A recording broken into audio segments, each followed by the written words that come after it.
Big up, everybody. What's going on? It's your boy Tarek, and we are back for another edition of Talk Back Tuesday, the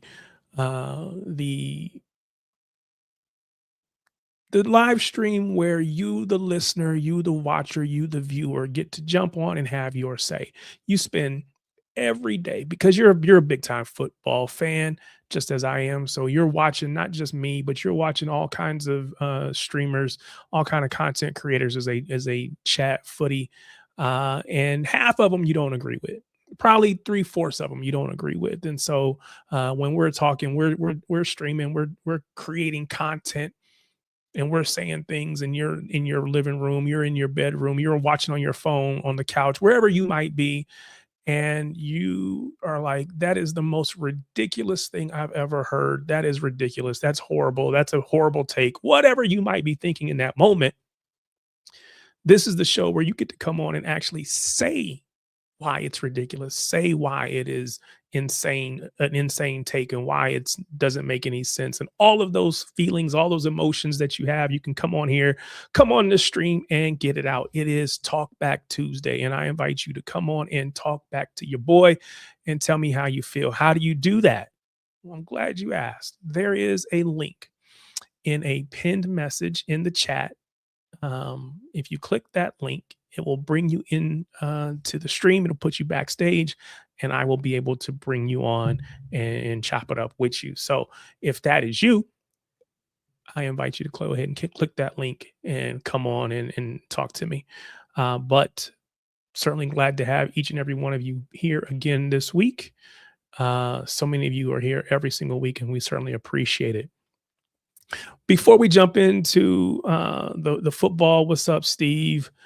Steve Blackie said, "Yo, Tarek, big up to you, sir. Big up City Slacker. Big up Riz. Big up Mr. Ferrari himself. But he's not really a Ferrari fan. He's simply a Hamilton fan. None other than my guy Louis. Big up to you, sir. Big up Snoopy. Appreciate that. Yes, before we jump into the football, I do want you to do me a favor. Hit that like button, hit that subscribe button. As you can see, scrolling at the bottom of the screen, it tells you that we are in a race to get to 500. We're trying to get to 500. My goal is to get there before the end of June. Well, I said I want to get it by July 1st. I think we can beat that. We are only 66 subscribers away. We can definitely get that in. We can do that tonight, if we really want to. But definitely between now and the end of this, or I guess May, we can definitely get that done. So we can come in two months early if we want, or a month early, I guess. Either way, appreciate you all, and of course, big up to Ash. Always supports. Appreciate you, sir. All right. Thanks everybody for being here. It's a wonderful time to have you all. All right. So we got city content to discuss. We got some games that were played over the last week to 2 weeks. Oh, actually last week. But before we jump into that, we do want to hit these UCL match that was played today. So the question here, so the PL are likely to be awkward in moving any of our fixtures. Typical. So yeah, let's just go ahead and jump there. City are going to have to play 4 matches in 12 days is what I was reading. So yeah, I saw 4 matches in 12 days in the run-in to finish the season. As it looks, at least according to FOTMob, the way it's scheduled at the moment. Let's just go through all of May. We'll just look at all of the May fixtures. So let me share my screen. So yeah, we will look at all of the May fixtures.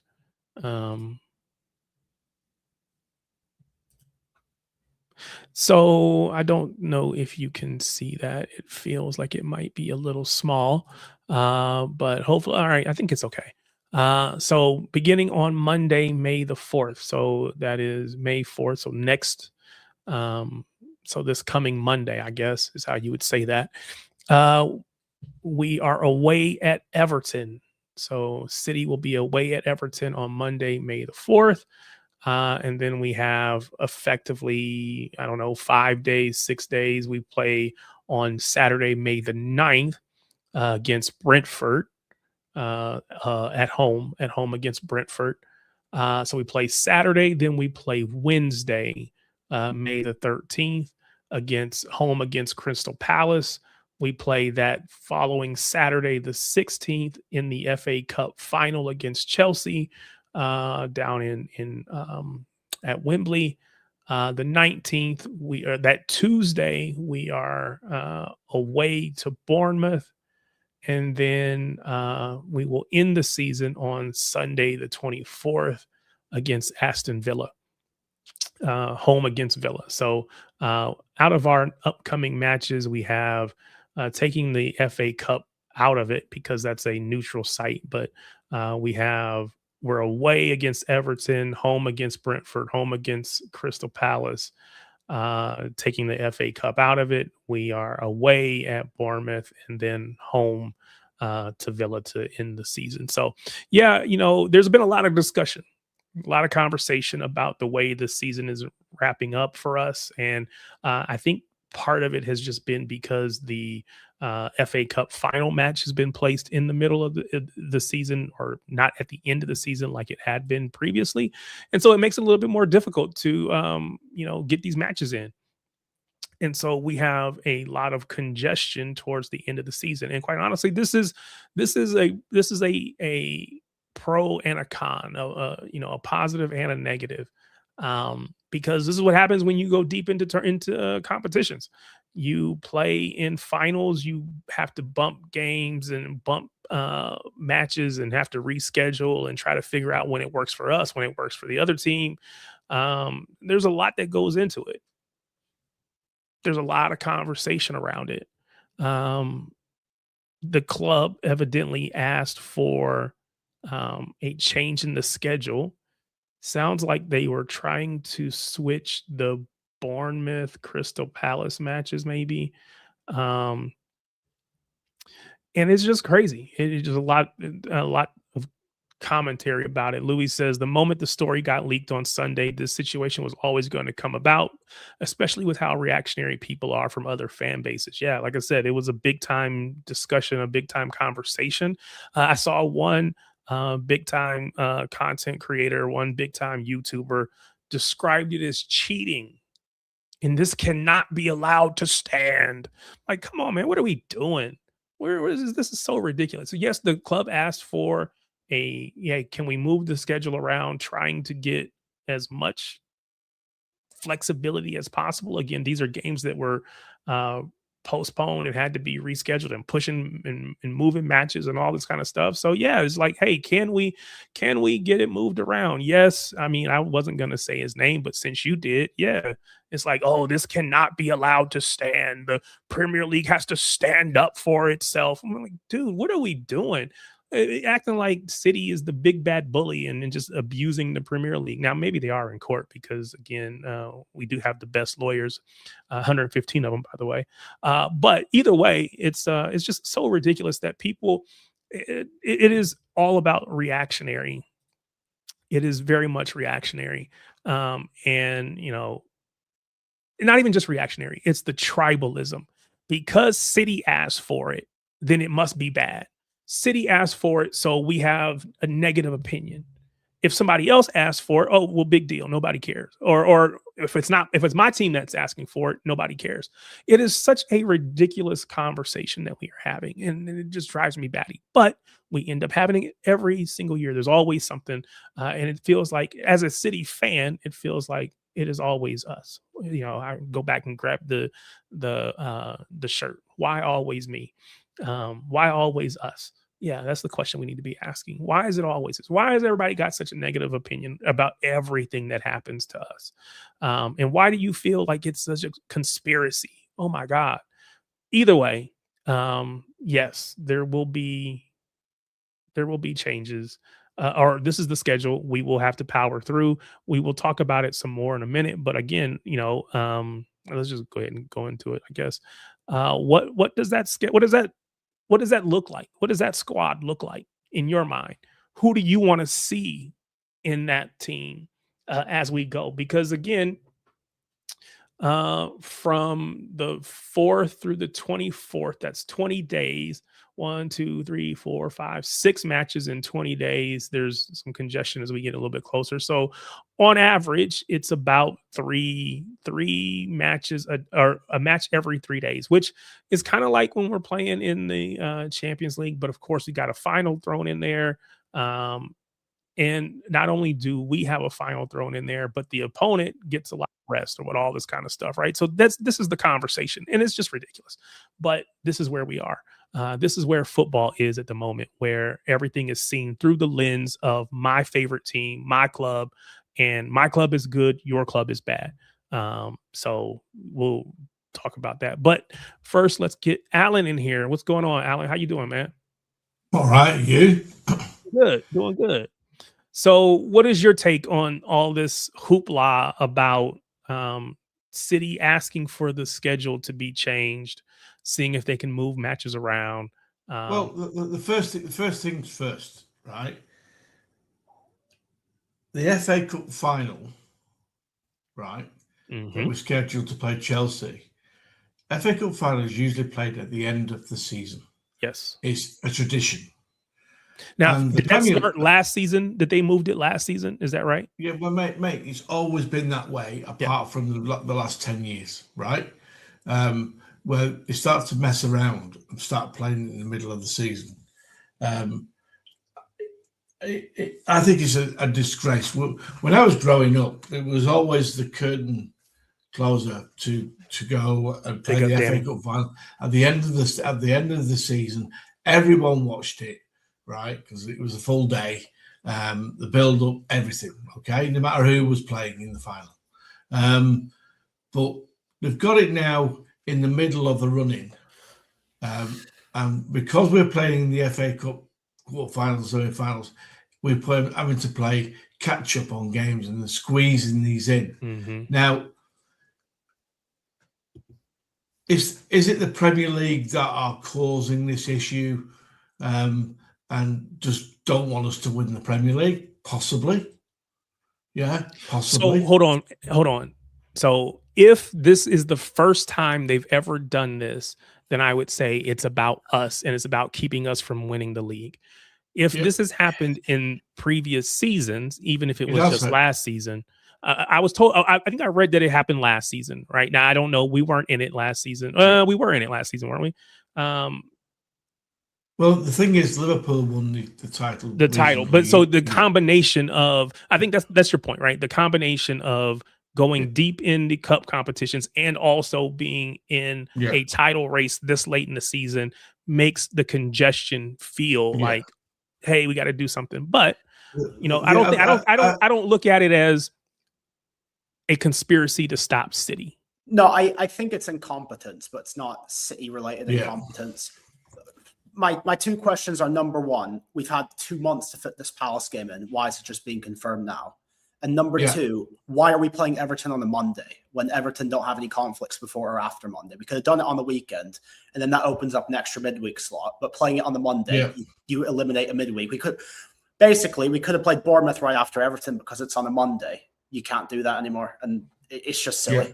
You could have just played us on Friday or Saturday, or not Friday, Saturday or Sunday against Everton and put Bournemouth midweek, and no one would have complained about it. But it's stupid from the Premier League. So this match right here, if this Monday match would have been on the Saturday instead, or even the Sunday, you could have put one of those games in between here on the Tuesday or the Wednesday. And if you look at that weekend of fixtures, Chelsea play at 3 p.m. UK on a Monday, which is like, what? Like, why is there a 3 p.m. UK game on a Monday? That's like never happened before. And then there's two Monday matches. It's bank holiday. It's bank holiday. Oh, May 4th is a bank holiday? Yeah, but they don't put 3 p.m. games on bank holiday. Go on. Danny, the beginning of May, first Monday in May and the last Monday in May are both bank holidays in England, always have been. So what you're saying is because of the holiday, they're taking advantage of people being at home and playing extra matches. Because they usually only have one Monday match. And now we got two. That's a little different. I still don't remember 3 p.m. games on the Monday. If that's the that reason. Because it's always, you can see 3 p.m. That's the 3 p.m. Eastern time here in the U.S. That's not 3 p.m. their time, right? That's different.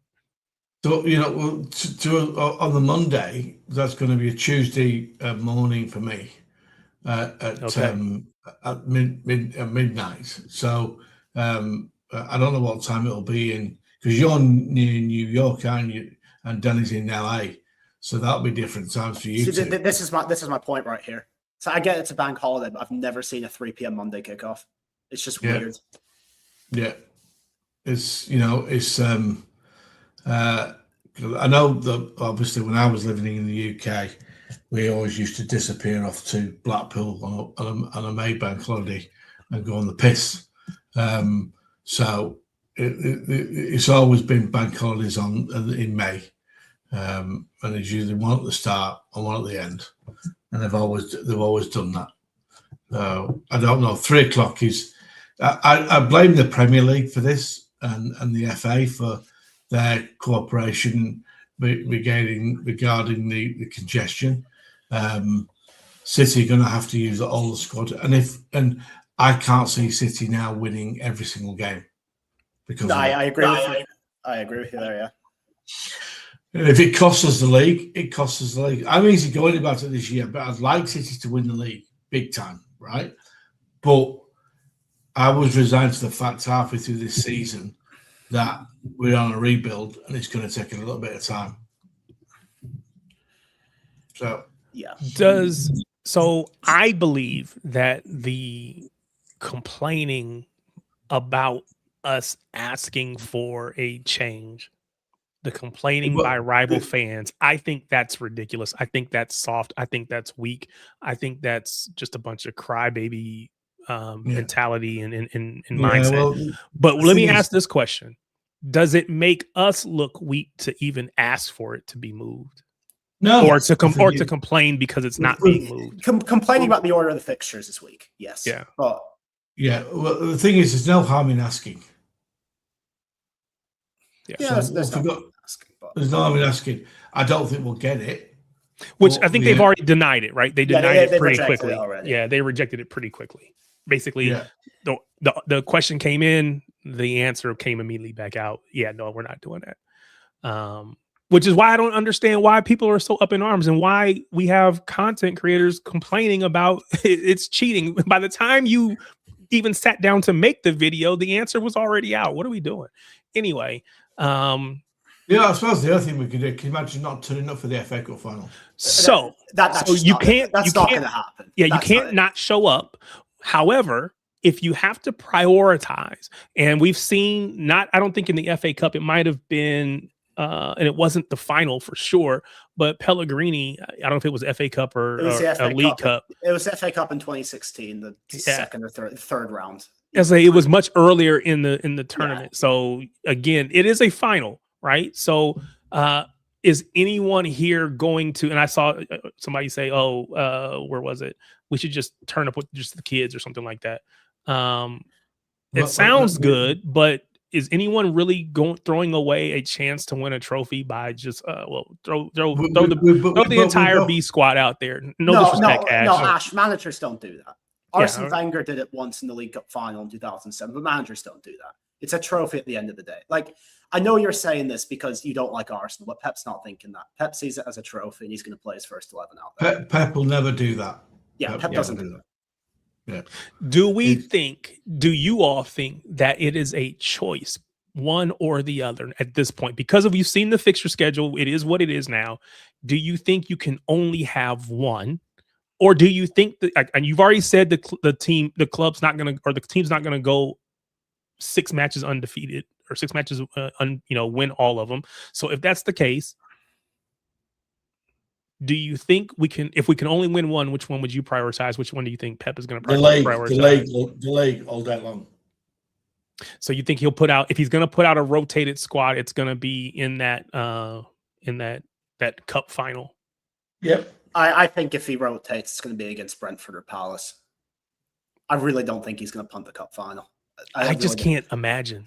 I don't think anyone does that. Well, I think it's going to be hard enough to beat Chelsea as it is, because this will be our third time playing them this season. That's always difficult. I think we're better than them. I'll be honest with you. Our biggest challenge this year will be the 115. We've got to get rid of it at the end of this season, and when we do, and it's gone, and if we get the verdict of not guilty, the world's going to explode. It'll be fun to watch. Yeah. But you expect if City get proven innocent, there's going to be trouble. But I've got a sneaking feeling we'll have to pay a fine. Well, I don't think there's any way we get everything tossed, because everything tossed means, oh, well, you also didn't cooperate. And I think they'll say, yep, they didn't cooperate the way that maybe they could have. And so we'll fine them for that. And then I think everything else is probably like, it's over with, go away. But we'll fine them for not cooperating. So everybody feels like they won something. And that's how it'll end. But the Premier League slowly destroying the Premier League as an entity. And because they do the same with Chelsea, Everton, Forest, now Newcastle as well. Now they're having a go at them. They're destroying their own product. And I would at the end of this, if we get done, we get pinged, I would love to see Newcastle, Chelsea, City break away from the Premier League and start their own league with an what? Player. You sound like a Super League fan. What? I was told that Europeans would never go for the Super League because it takes away sporting merit. Who's talking about Europeans? Well, I mean, you live in Australia now.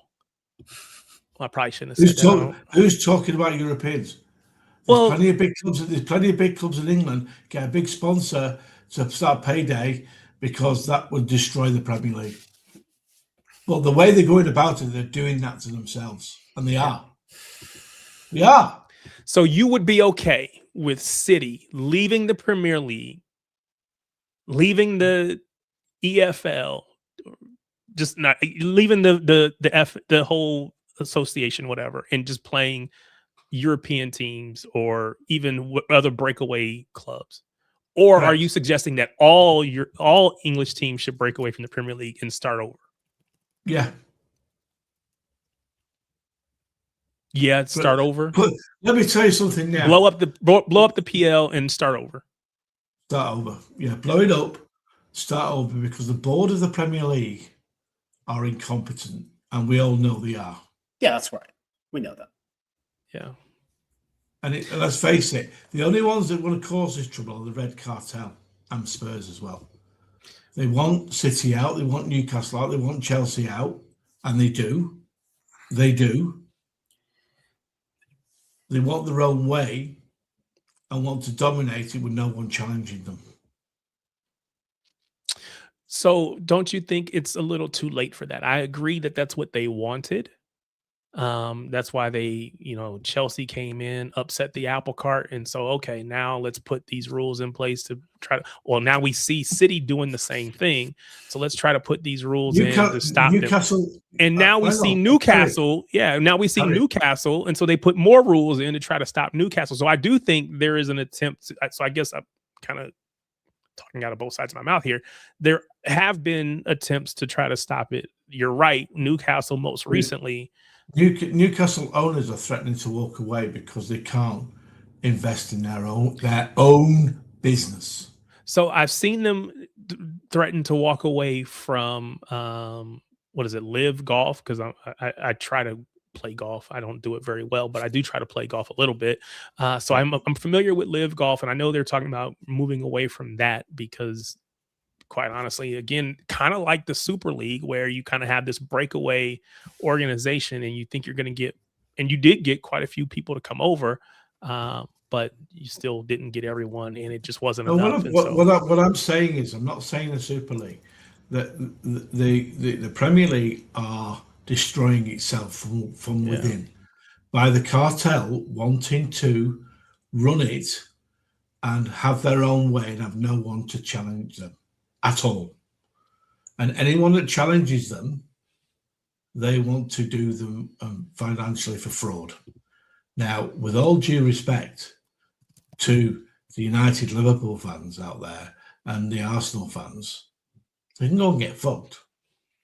Let's just walk away from them. All the teams. Because they can't.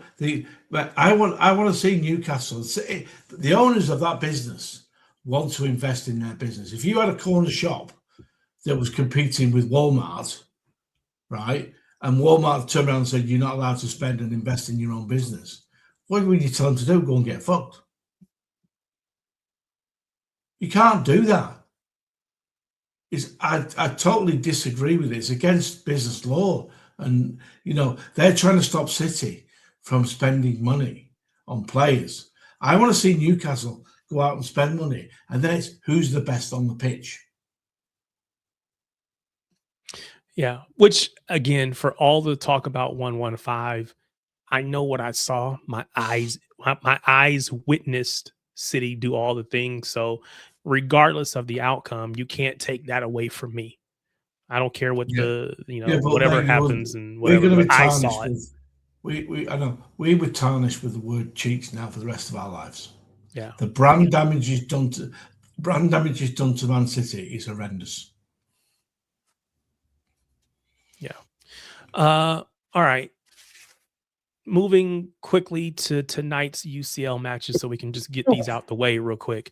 What were your thoughts about PSG? Beating Bayern 5-4 at the Parc des Princes. Bayern went down 5-2, come back. They end up 5-4. And quite honestly, the parts that I was able to see at the end of the match, PSG was basically holding on for dear life. Did either of you get a chance to watch that match? I watched the game. I was awake about 5:10, so I saw the majority of the game.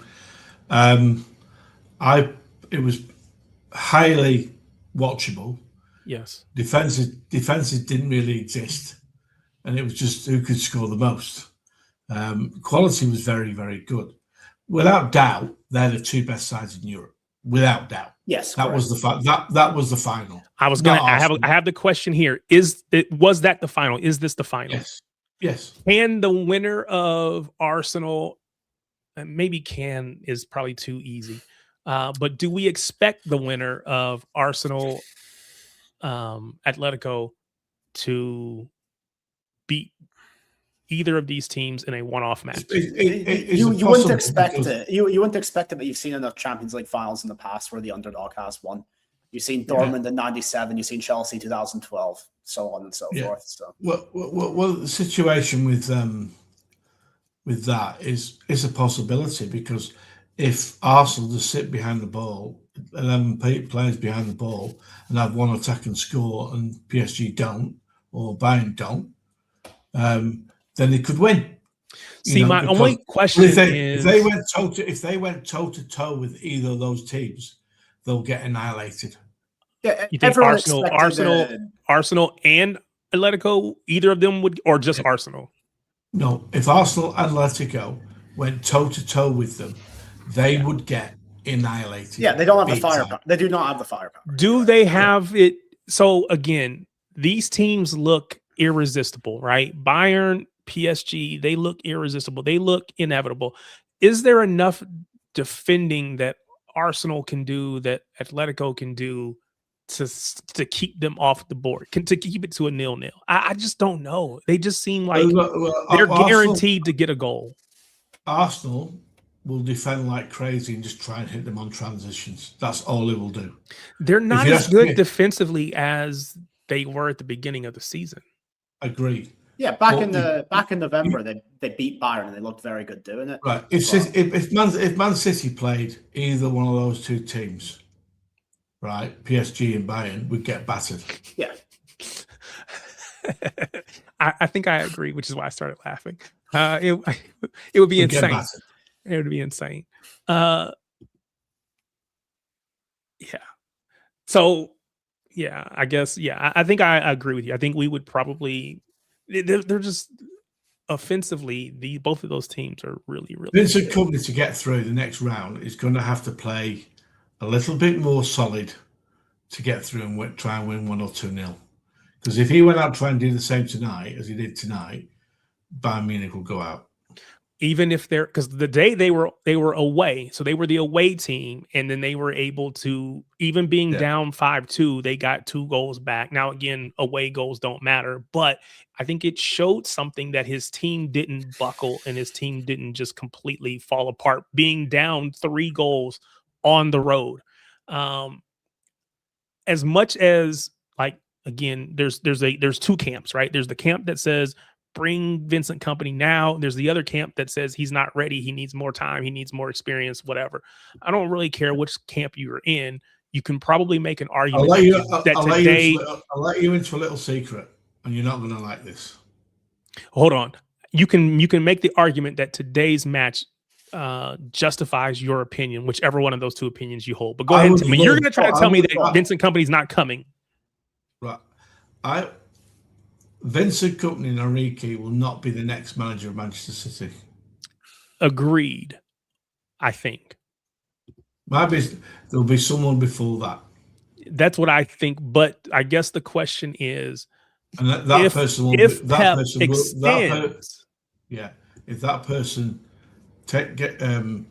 doesn't extend, he decides to leave the next 2 years, the next manager of Manchester City will be Maresca. Get used to it. Yeah, the issue with Company is still apparent to this day. And I've got a couple of friends who are Bayern fans, and they say this to me. He really, really struggles to control games against big teams. And the more I look at the sample size, the more I tend to agree. You know, they had the game against Real Madrid in the last round, 4-3. They had the 5-4 today. They got taken apart by Arsenal. Last season, they had a really hard time against Inter Milan and got knocked out. So he does very well. He puts lots of goals past the smaller teams. And when it comes to teams that go toe-to-toe with him, I still think he struggles. And I still think he's got some room to grow. So yeah. Well, get used to Maresca because I'll support the club, whoever's in charge. But right now, I still disagree. I don't think he's ready for the job yet, nor do I think he will get the job yet. Yeah. Talking about Vincent Company or Maresca? Company. My point is Company. Yeah. I think to your point, there's too much smoke around Maresca, particularly if it happens this season. I think he would be the only person that I could see coming. I am not a fan of the idea. I am a fan and a supporter of this club. And so, like you, Danny, it doesn't matter who the manager is. I'm going to support the club regardless. I'm going to support the manager. I'm going to wish and hope that they do well. But if you ask me before he's the manager, I don't want him. I don't want him to come in. I would much rather, again, one of those big names. But to your point, if you're PSG manager, I'm not totally out on Maresca, because even with a mediocre team like Chelsea, he was able to play up to his competition. He beat Barcelona, he beat PSG, and every time he played a big 6 team, he kind of played them pretty close. So I'm wondering if he has he has some of the best tools in the world. Like, where's his ceiling? Because he already looked pretty good with Chelsea, and Chelsea completely fell apart after he left. So don't forget, I'm not totally opposed to it. He was our assistant. Yeah, he knows the club inside. Well, and that is what I read something the other day when it was talking about identifying who that next manager is going to be, and the things that the club is looking for. Part of that is being, just, I don't want to say, because with Arsenal, Arsenal DNA, United DNA, whatever, the United way. I'm not trying to do any of that. At the end of the day, people that have been around the club, they know what the club means. They know the style of play that the club wants to play, because it's not I don't believe it's a Pep thing. I believe it's a club thing. And so Maresca does fit those bills. I'm not going to argue that he doesn't. I just don't know how he's going to do with big names and big. When was the last time? Hang on. When was the last time we signed a big name? Well, we don't. I mean, Donnarumma's a big name, but Haaland, Donnarumma. We don't tend to do it that much. But Don't tend to there's do it, but there's big names now. So we might not have signed Rodri as a big name, but Rodri's a big name now, and he's a big personality as far as his influence on the club. Now he's a quiet guy, so he's probably fine. But if you don't manage that relationship right, it could go sour. So again, we'll see. I don't think he had those kinds of players. The only Maybe he did. grievance I don't know. the only grievance I have against Maresca is whoever City's targeting in the summer, okay, every player that they're targeting is going to ask, is Pep staying? Because every player in Europe, in the world, wants to play for Pep and learn off Pep, which is true. But if he goes, we're going to lose that. And players are going to say, well, why would I go here when I could go somewhere else? Do you know where I'm coming from? Yeah, I know. Oh, yeah, for sure. Whoever the manager is, probably apart from Enrique, you're not going to have the pulling power you had before. And there's going to be, and we've all got to accept it, including me, we've got the younger ones especially have not seen City in the old days. There's going to be a drop-off. And there is going to be a drop-off. Yes. You can't lose the best manager in the world and not drop off. Yeah. Correct. So there's going to be a drop. So the young fans that have never seen failure and struggling, they're going to have to go a set of balls and a backbone and deal with it. And someone's playing money talks. Yeah, but that might be so. But we're going to have a drop-off. End of story. We've got to accept that it's coming sooner rather than later. Is there any world where Pep Linders gets the job? No. Don't think so, No. No, he has no top-level experience. I was going to say the difference between him and Maresca. Maresca went out and had top-level experience both at Leicester and at Chelsea. Yeah. And Maresca decided to pull the put on Chelsea because he fell out with the owners. And quite right, because he didn't have any power, didn't have any say.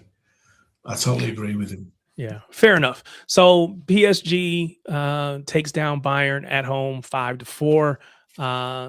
On the reverse fixture, who do you think is going to win this tie? Is it come down to just is it basically even, or do you think PSG is the better team? Do you think Bayern? I personally think it's PSG. I'd like it to be Bayern because of Vincent, but I think PSG, to me, are the best side in Europe. They won Champions League last year? Yes. If they win it again this year, that'll be one back-to-back Champions Leagues, which I have to look and see when the last time that happened was. Real Madrid. I was going to say probably Real Madrid. I'm sure because they won so many of those. There's only been one British team won it back-to-back. And it's Nottingham Forest in the 70s. Correct. Ooh. Yep. Actually, Liverpool didn't Liverpool do it twice in a row as well? No.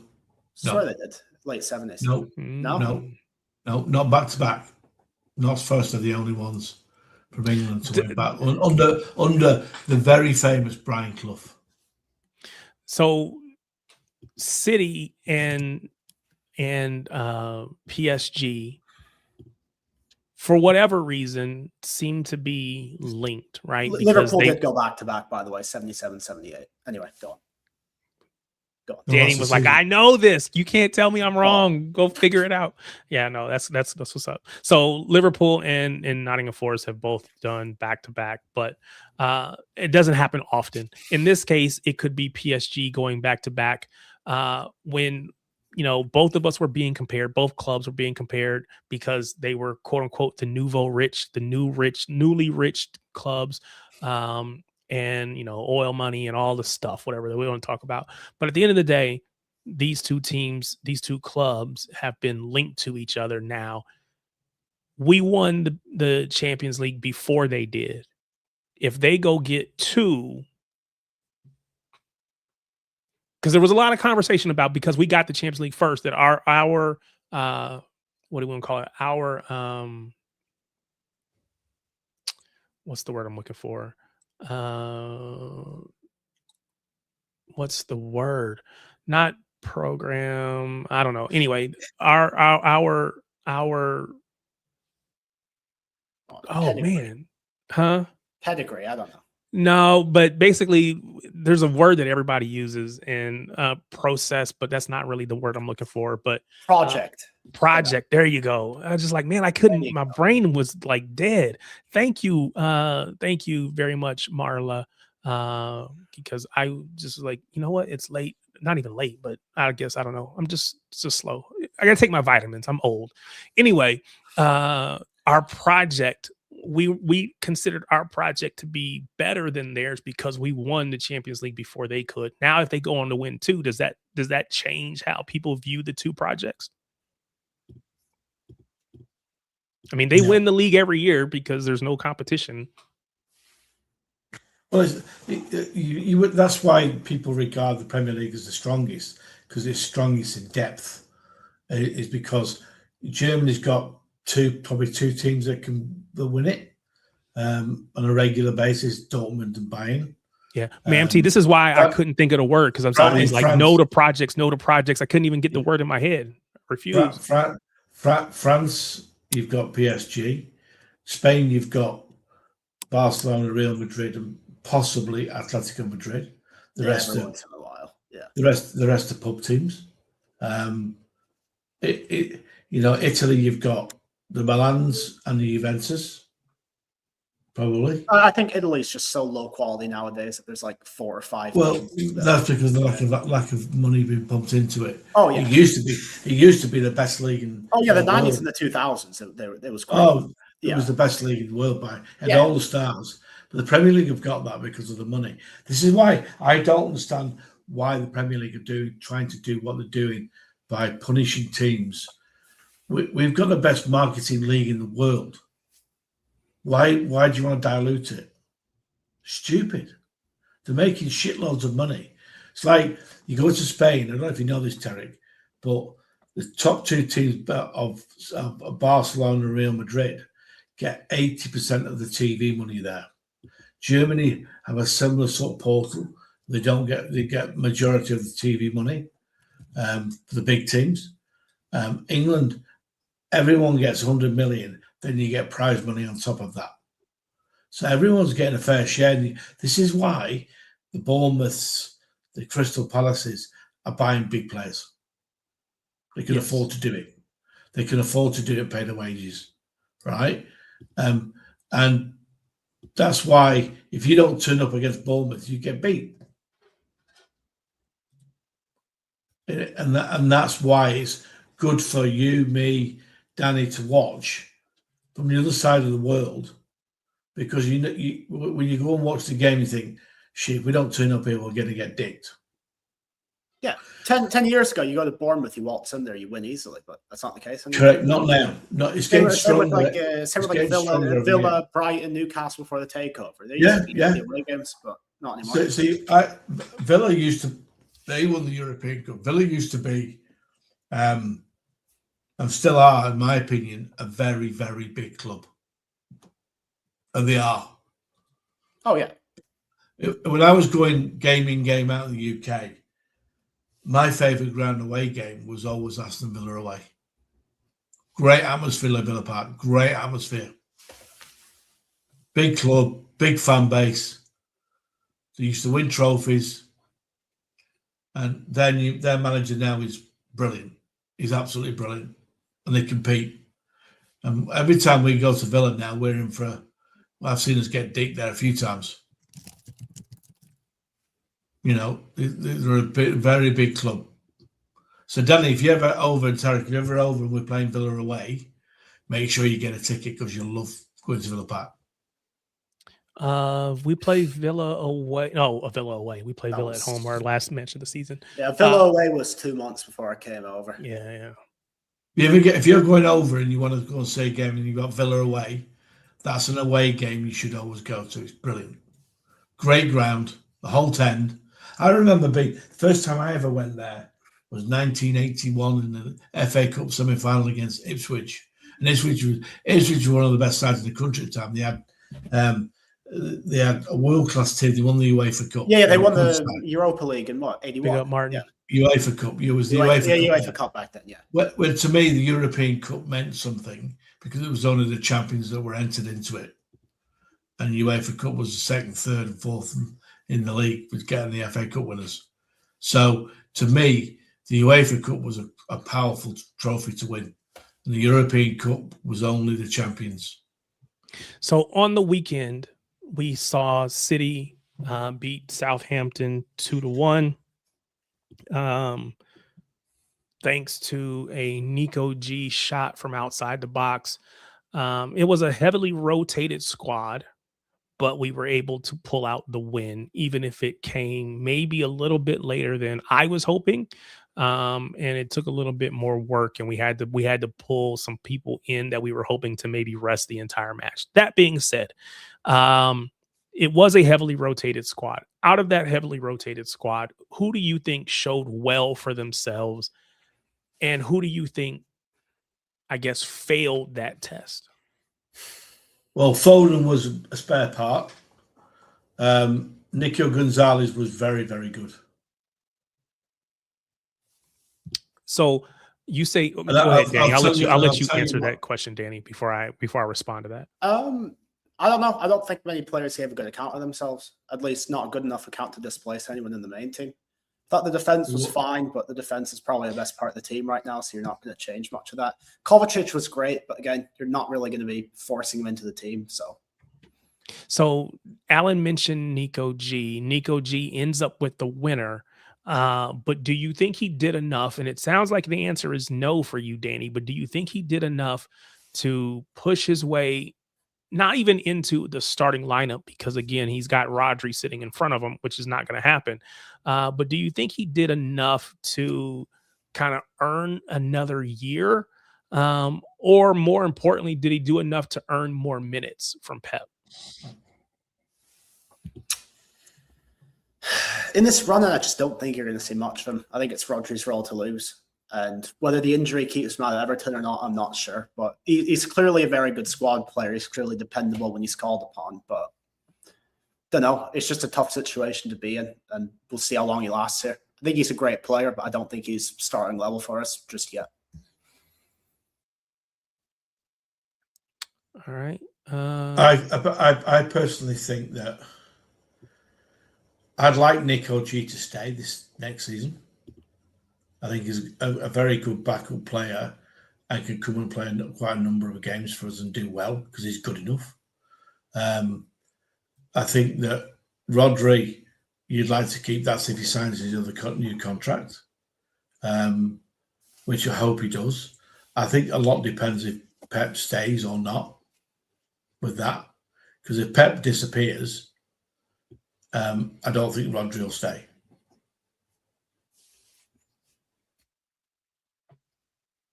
Yeah. If Pep only has one more year left, he's just going to see out his contract. But then Rodri's probably not going to want to extend either then. Well, it depends if Pep says, I'm staying or going. I don't think Pep will commit to signing another contract. I think if it's 1 year, then why would you stay? Rodri, he's got big offers, hasn't he, in Spain. He might want to go home. It's up to him. See, I'm disappointed that Bernardo, we're going to miss him massively. Yeah, absolutely. We're definitely going to miss him, but I'm not disappointed. I think he's been here. He's played well. He's been, to use a phrase, a wonderful servant to the club. So I'm not, again, I respect his decision, and I know it's always been a goal for him to go back, or at least potentially go back to Portugal, whether he ends up there now or not. So I think we're going to miss him, but yeah, I think it's okay. Well, I want to ask you this question. So Darsh, and I'm assuming this was at Wembley just this past weekend. He says, when I was at Wembley, there was frustration with Nico G on my row.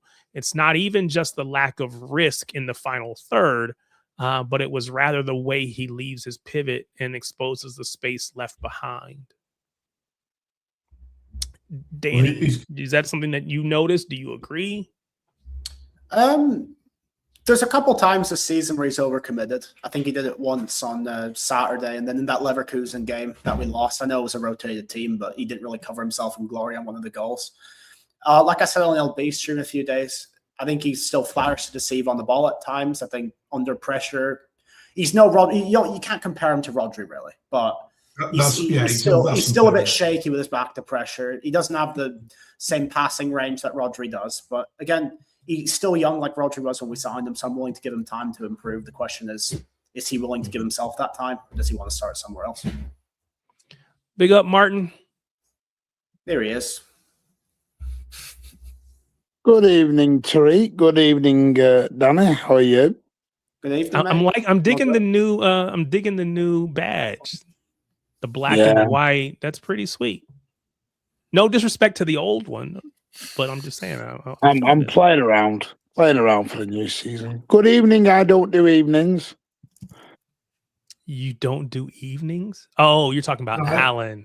Yeah, the difference between I can come in and out of this, Martin. He said the difference is it's Tarek, and I would do anything for Tarek because I like him. Yeah. Not so much Martin. I like Tarek. I like Danny. I'm not sure. I've already gathered that one. Alan, I was saying I go ahead and interpret it for you, Alan. Alan, you don't gotta sugarcoat it, Alan. You can tell him the truth. You're like my very strange. We've already figured that. Anyway, Darcy's bang on. Darcy's bang on about Nico G. I don't know how Alan's got. He was very, very good. See, It tells me that a goal changes people's perceptions. Or it's like a goalie with a world-class save. Then he's a man of the match because he's pulled off a world-class save. And I get it. I do get it. I don't think he's a bad player. Don't think his performance was bad. I don't think it was very, very good. I thought it was okay. And that was the impression in our end at Wembley. Darcy's bang on. That was the impression. It was just okay. Were you at any point thinking, okay, they need to get him off? No. We were all shocked Kovacic went off because he was the one running the midfield. I think that might be fitness, though, isn't it? Yeah, like 46 minutes this season. The best three players were the two centre backs and Kovacic. Johnny Stones. I like Nico G, but my question with Nico G, and I've asked this for loads of people, I said, if Rodri doesn't re-sign, would you give the number 6 role to him? And majority of people I speak to said no, they go and buy someone. So, but then my question comes: is that fair on Nico G to just be a backup?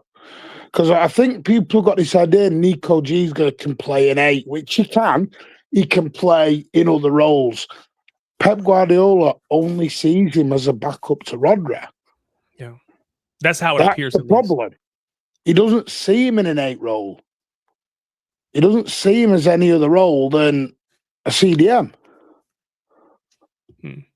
That's the problem. And part of it for me is for Nico G's career. I don't want to see Nico G just sat on a bench rotting away. He doesn't even rotate with him hardly. That's true. So when I was watching, and again, I watched the match, and I didn't. Sometimes I take notes the whole time and all the way through, and sometimes I just don't. And at the end, I'll put down my thoughts. But I thought so. The strike itself. You leaving, Alan? You're out. Yeah. Go. Right. Appreciate you as always, man. Thanks for coming by. I do think that. So the substitutions, the Doku, the Holland, those additions, those kinds of changes changed the momentum of the match. I did not think that Nico G played poorly, and you're not saying that. I think the strike itself was sensational. right? Yeah. It was hit pure. It was an amazing, amazing hit. And to your point, sometimes you get a little extra bonus points for something like that. Something like that happens, and that's what people remember. But I thought he took his chance well. I don't think he made many mistakes. Now, again, I could be wrong because, again, I'm not always watching to try to see what they did wrong or bad or whatever. I find myself watching as a fan, not as a tactical whatever. And so sometimes that gets me. But I thought he took his chance well. He showed his quality. He showed some things to his game that maybe we didn't think he could do or he doesn't get a chance to show very often. And I like when he gets on the ball and he makes that so there's multiple ways you can advance the ball. He likes to do it with his dribble. He likes to do it by carrying the ball up the pitch. And he does that really, really well. So I like what he brings. To your point, for his own sake, maybe he feels the need to go, but I like Nico G. I like what he brings to the club. And if Rodri left today, if Rodri came out and said, "This is my last. I'm done after the end of this season," I would be okay with Nico G for next year, just to see what he could do in that role full time. Now, maybe Pep doesn't give it to him, maybe Viana doesn't give it to him, but I'm not afraid of him in that role, in a full time position. What about Marmoush? Did he do enough to warrant kind of keeping him around, and what's next? Big up, Louis. Big up. I don't know. I want to be kind to him, but he Yeah, didn't do a whole lot right on Saturday. He worked really hard. He was very busy, but I don't know if there was enough quality. It's a kind way to put it. I was being polite. Why are you laughing? Is that when anyone says they were busy, they ran a lot? He's basically a nice way to say he ran around like an headless chicken and did nothing. But it sounds so much better when I say it that way. I know, but that's why I'm laughing, because you know he wasn't good, but you gotta spin it. He ran around a lot. Yeah, I've seen I think the average American woman has a better understanding of the offside rule than he does. That wasn't meant to be sexist, but not many people know the offside. No. I was waiting for someone to say the right thing, and it's like saying offside. I'm like, got it. He's Darren Huckabee Martin. Yeah, that's his qualities are so good. His qualities are so good, though, and it's just like, how can we thought it was bad with Jesus. It's just like, come on, man, really? No, but to be fair, and I'm going to be fair to them all, to Nico G, to Mamouche, to all of them who came in, it is hard when you hardly played for so long. Agreed. But because there's no rhythm, and I feel like we're looking at this in a different way, because when he did this for Leverkusen, we all said he was stupid and he shouldn't have done it, and those players hadn't played a lot. He's virtually done the same here, minus a couple of players, and we're looking at it different because we won. Oh, I was waiting for you to finish, because I was going to say it is outcome based. The outcome is completely different. If we'd have beat Leverkusen, would there have been the big, you know what I mean? If we'd have lost, I think the reaction would have been by Leverkusen-esque. The only difference is where it is in the season, right? So Leverkusen was way earlier in the season, and what was that, like December, January timeframe? I don't know. It was quite a while ago. So there was still lots of season still to be played. We're in the business end now, and we have to keep everybody healthy. We have to rotate so that everybody's ready to go full out every match, fully fit, because any loss, any drop points now could potentially lose you a league. That wasn't the case. I mean, technically, I guess it is the case, but it wasn't really the case back when we played Leverkusen. So you can get away with it back then. You can't really get away with it now. But let's be straight. We won that game when all the big boys came on. Agreed. Yeah. I said the Let's get Doku's this and those straight. guys Yeah. changed the But before that, we were in the game. Yeah. I've got to say, I think for 65 minutes we were dog shit. Respect to I'd say for 45 minutes. I thought we had a lot of chances. Well, I thought we started the second half so sloppy. Other, you remember, you look at the Ake 1-on-1 when he had to get back. Yeah. It was. I thought we were just because I'm trying to be fair because Southampton are a very good team, but when we went, it's weird because when we went there 3 years ago, played Sheffield United, and we slapped them up 3-0. We played Nottingham Forest there last season with a makeshift team, and we were far better. This is my issue right now. The squad as an overall has come down in quality. And I'm fine with that, but I feel as though I think we're sort of, I'm trying to word it correctly because I'm making a hash of it because I don't want to sound cruel. We spent a lot of money on players that, quite frankly, are bang average.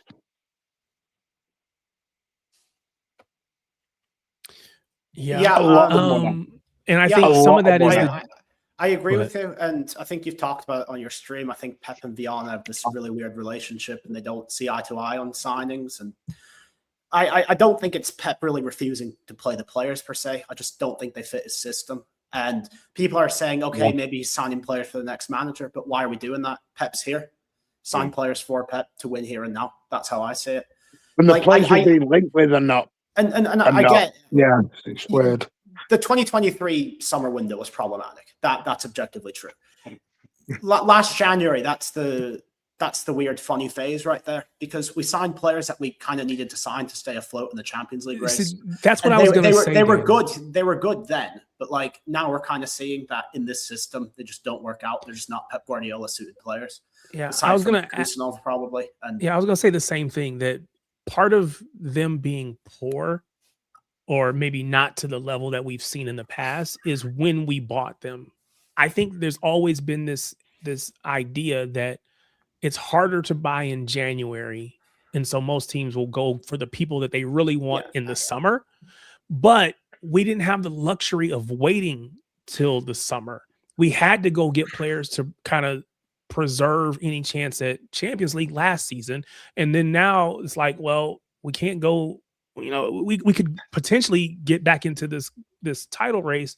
You kind of got to make these moves, especially if you have players that are out. You got to make these moves now. Doku's not available, whatever. So you make decisions in the moment that maybe we would have just tried to struggle our way through in the past.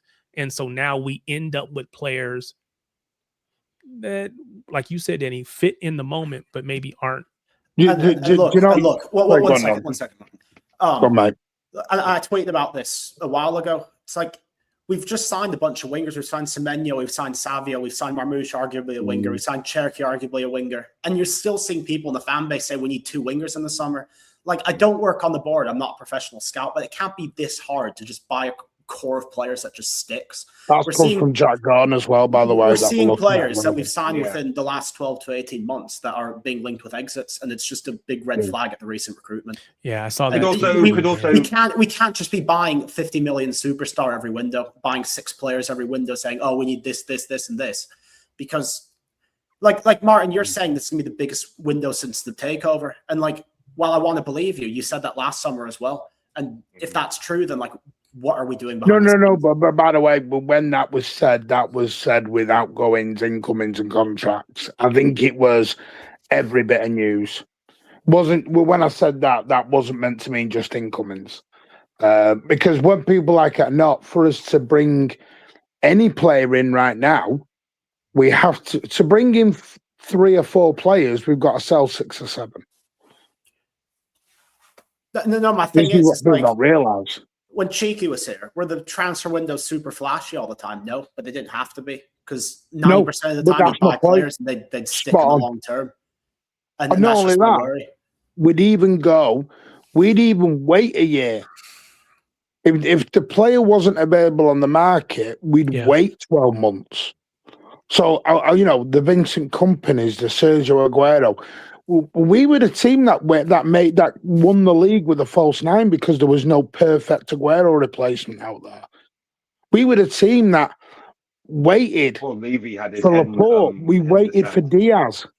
We waited for a number of players. We went with Eric Garcia in the back line because there wasn't an ideal centre back around. Yeah. I just God feel help as though us. that January, I think if they were going for the league title, I think they'd have stuck. I think because the Champions League was at risk, I think that forced them. Because remember what Cheeky said?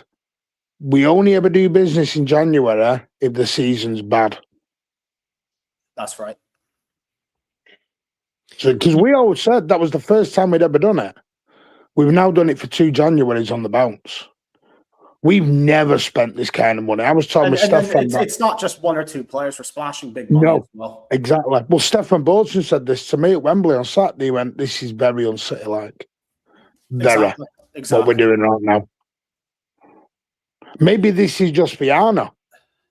Maybe this is just the new City. Maybe Viana is someone who's got daddy's credit card and he likes giving it a swipe. I don't know. But like Danny says, we don't normally bring in a player and 12 to 18 months later, we're being linked to going back out the door again. And not only that, like we're signing players. We're being linked to players off the back of one good season. Like Semenyo, he's been good for 12 to 18 months. Semenyo. Anderson, no one was talking about Anderson 12 to 18 months ago. Like Krupi has been good for 12 months. Maz has been good for 12 months. So tell me about high level that is. But tell me Krupi, because I don't pay attention. If I watch them when they're playing us, but I'm focused on us. So why is the club being linked to Krupi? What does he do well?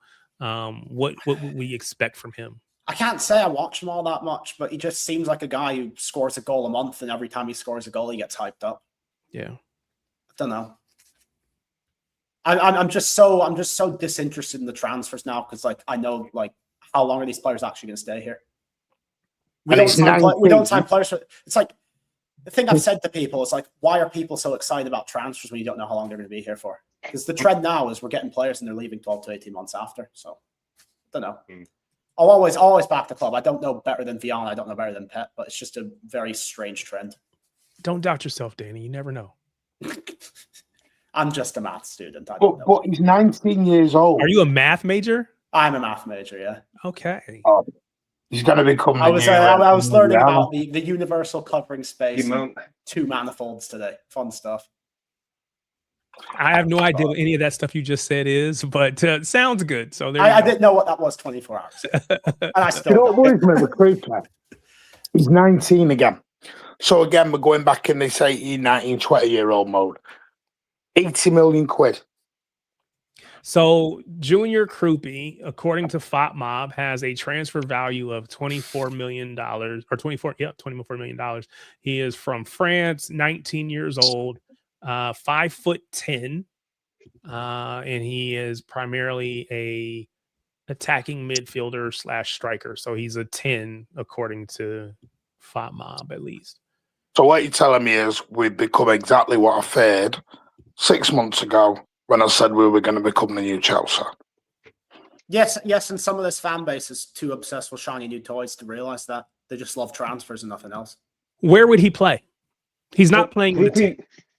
Krupi's the perfect backup, and he's already backup. I know the price. I'll say that first. The price is ridiculous. He should be about 40 mil maximum. But he's shown at Bournemouth he's patient and he's willing to be back up to Evan Nilsson.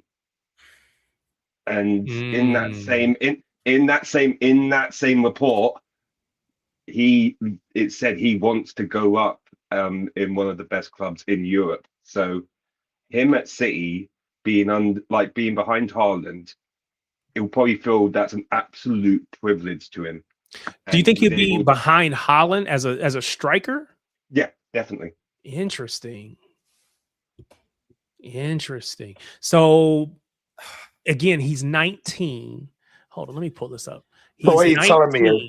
is the backup's going to cost more than the main guy. It's 80 million for someone who's had one good Premier League season. Like, I'm not asking to sign prime Messi, prime Ronaldo, but like it's Well, this ridiculous. is always the thing. But This is always again, the thing, if though. you think he's going to be sitting behind Haaland at 19, you're never going to play, which is why we lose all these players.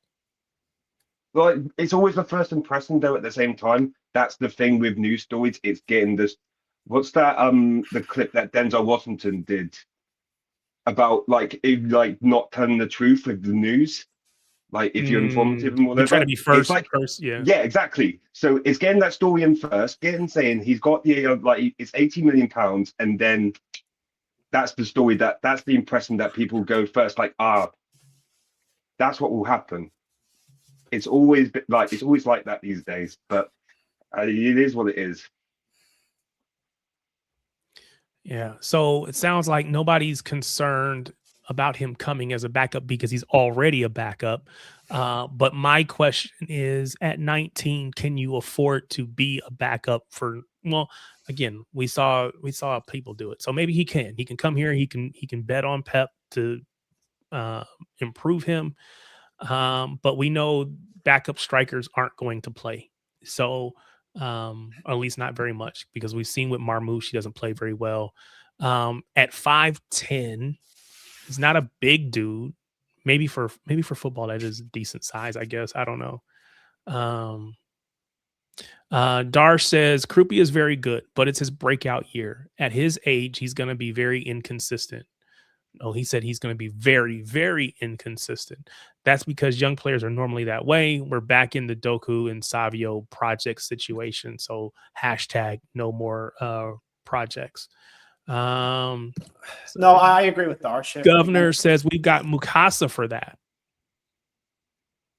I don't know if he's quite good enough to be a backup for City just yet. But again, like I've said, you're spending 80-90 million on someone who's had one good season. Like, is this what football is now? How big is the gap between Krupi and Divine Mukasa? Well, is it substantial? One's not even played in the Premier League yet. I know proven's kind of a tricky buzz phrase, but if Mukasa was sitting on Bournemouth, would he have gotten? He wouldn't have gotten. He'd probably be a rotational player. Yeah, he'd be playing like Krupi is, right? Maybe not the same amount of minutes. I don't know. I have no way to know that, but he wouldn't have been loaned out. When we look at the player traits over here, can I show my mouse over here? Stats compared to other attacking midfielders and wingers. He's in the 81st% for shot attempts, 100% on goals. So he's scoring more than most everybody else. 60%. He's doing more defensively than 60% of the other attacking midfielders and wingers. So that's decent. 81% shot attempts, 52% aerial duels won. Chances created is 25. So he, again, if we're saying he's playing primarily as an attacking midfielder, he's not really creating for anybody else, but he is getting goals. Would be the opposite of, say, a Doku, right? Who is creating but not getting any goals himself. And 7% on touches. I'm going to ask you that question. So everyone we've been linked with so far, French, Krupa, French, Algerian, Mazza. Who else have been linked? Diamande. I don't know. He's not English. Ivorian. Yeah. Ivory Coast. I'm going to has the homegrown rule gone out the window? A genuine question. We're not going to do this again, are we? No, the homegrown rule has not gone out. I get. I know. I very much understand. I very much understand the homegrown thing. Don't worry. But it's like I know. But every stream, it's just foreign guys we're being linked with. How? Because we're also being linked with Elliot Anderson. We're also being linked with Morgan Gibbs-White. We're also being linked with, well, maybe not as much like Wharton. So there are and we went and we brought in a Semenyo. We went and we brought in a Gahey. So there's where you get some of your. Sorry, I got this comment up on the screen that doesn't really apply, but that's where you're going to get your homegrowns through the door. But you know, and by the way, I'm loving that the non-English people are the ones going the homegrown shit again to man. You know, you're showing how you're acting at the minute. No, I think that's a real thing. I think it's a real. I don't mean to Dan. I don't mean to Dan. I'm sorry. There's people who think, "Oh, this English shit." Well, I'm sorry. Those are the rules. No, it's not nonsense, but I just feel like we've had this out many times. But why does everyone keep ignoring it then, Dana? I think people don't think that it's as big. I think people don't think it's as concerning as, because again, we don't know who else is going to leave. So we saw it today, and we're going to get to Stones in a minute. Stones is going to be a concern. Ake is going to be gone. Stones is going to be gone. If Jack Grealish goes, that's going to be gone. Calvin Phillips is going to be gone. But those players weren't on our yeah, but they weren't in our team anyway, so they don't really matter. They don't really. You said people want Foden gone. Foden's not going. People do want him gone. I agree with that. But he's not going anywhere, so it doesn't matter. No. I know he's not. I'm trying to explain this to the people who keep coming out with the nonsensical comments, because it's all right them saying stuff, but you know, Danny said we bought Naipan, we bought Echeverria, we bought. That's who I wanted to get to. Victor Hayes. Are we just ditching these out now? Are they gone? Yeah, so I wanted to bring up Echeverri because, again, when we're talking about a Junior Krupi who's playing in that attacking midfield striker position, and maybe he's more of a striker than, say, than maybe Echeverri is, but Echeverri is definitely playing in that attacking midfielder. I don't know that I see him as a winger. He's a quote unquote 10. Do we have place for him? He's maybe a good talent, but I just don't know if we have the place for him. So it'll be interesting what happens next year. Real Mario, Echeverri pure profit. I don't know how you think Echeverri is pure profit, because we had to go buy him. So no, it's not like he's not someone that came through the academy like a Foden, somebody like that. Ballers, isn't it? English players are mid. That's fine. That's conversation, right? They may be mid, but you have to have them. Yeah. So you can't just ignore that. Yeah. This is what I'm saying with people. You can't ignore it.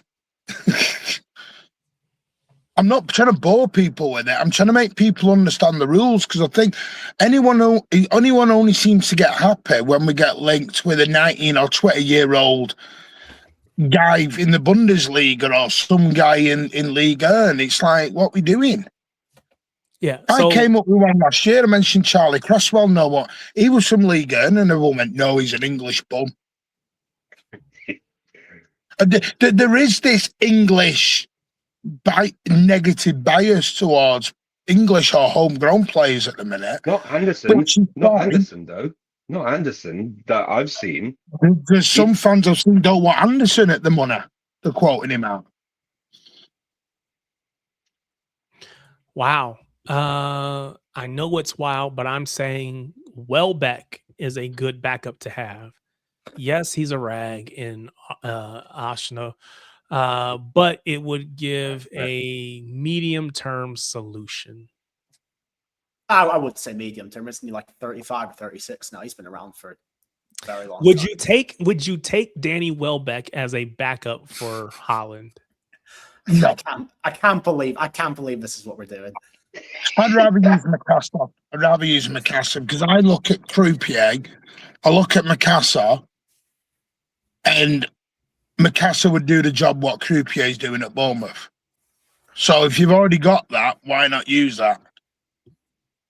If that makes sense.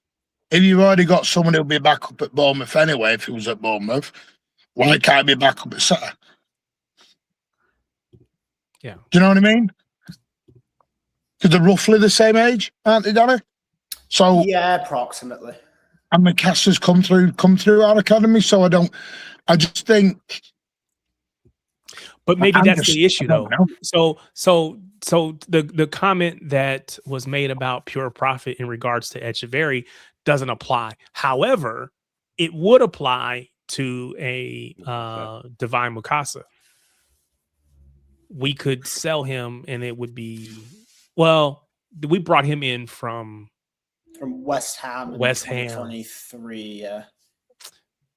I don't know how that works. As far as is he considered an academy kid? Would he? I don't know how the UEFA rules work because you've got to be I don't know what the threshold is because I remember Liverpool won the League Cup against Chelsea a couple of years ago playing a bunch of academy players. And I follow a lot of academy accounts and they're like, no, they're not actually your academy players. You signed them at under 16 level. They didn't come through since the U8. So I don't know what UEFA counts as that, but I'm not a stickler for rules. I don't think, I won't say the rules aren't important. I'm just not going to waste my time learning about them. So this says Anderson, Gahey, Semenyo, Bettinelli, Foden. 1, 2, 3, 4, 5. Backup goalkeeper would be 6. I believe the answer is you can only have 17 non-homegrown players. Anything beyond that has to be quote unquote homegrown. So you get your 17. It doesn't go. It's not you have to have 6 or you have to have 7 or you have to have 8 or whatever. You can only have 6. You can only have 17. I believe the answer is 17 non-homegrown players. And if you whatever else, you got to supplement with homegrowns. So where that's different, pretty quickly in the Champions League. It's different in the Champions League. Yes, good point. I would say because you can quickly hit 17 very fast, and so where else is all these other players going to come from? Which is why it's important to have a backup goalkeeper because again, why have someone that's going to take up a foreign spot for a backup goalkeeper? Big up third.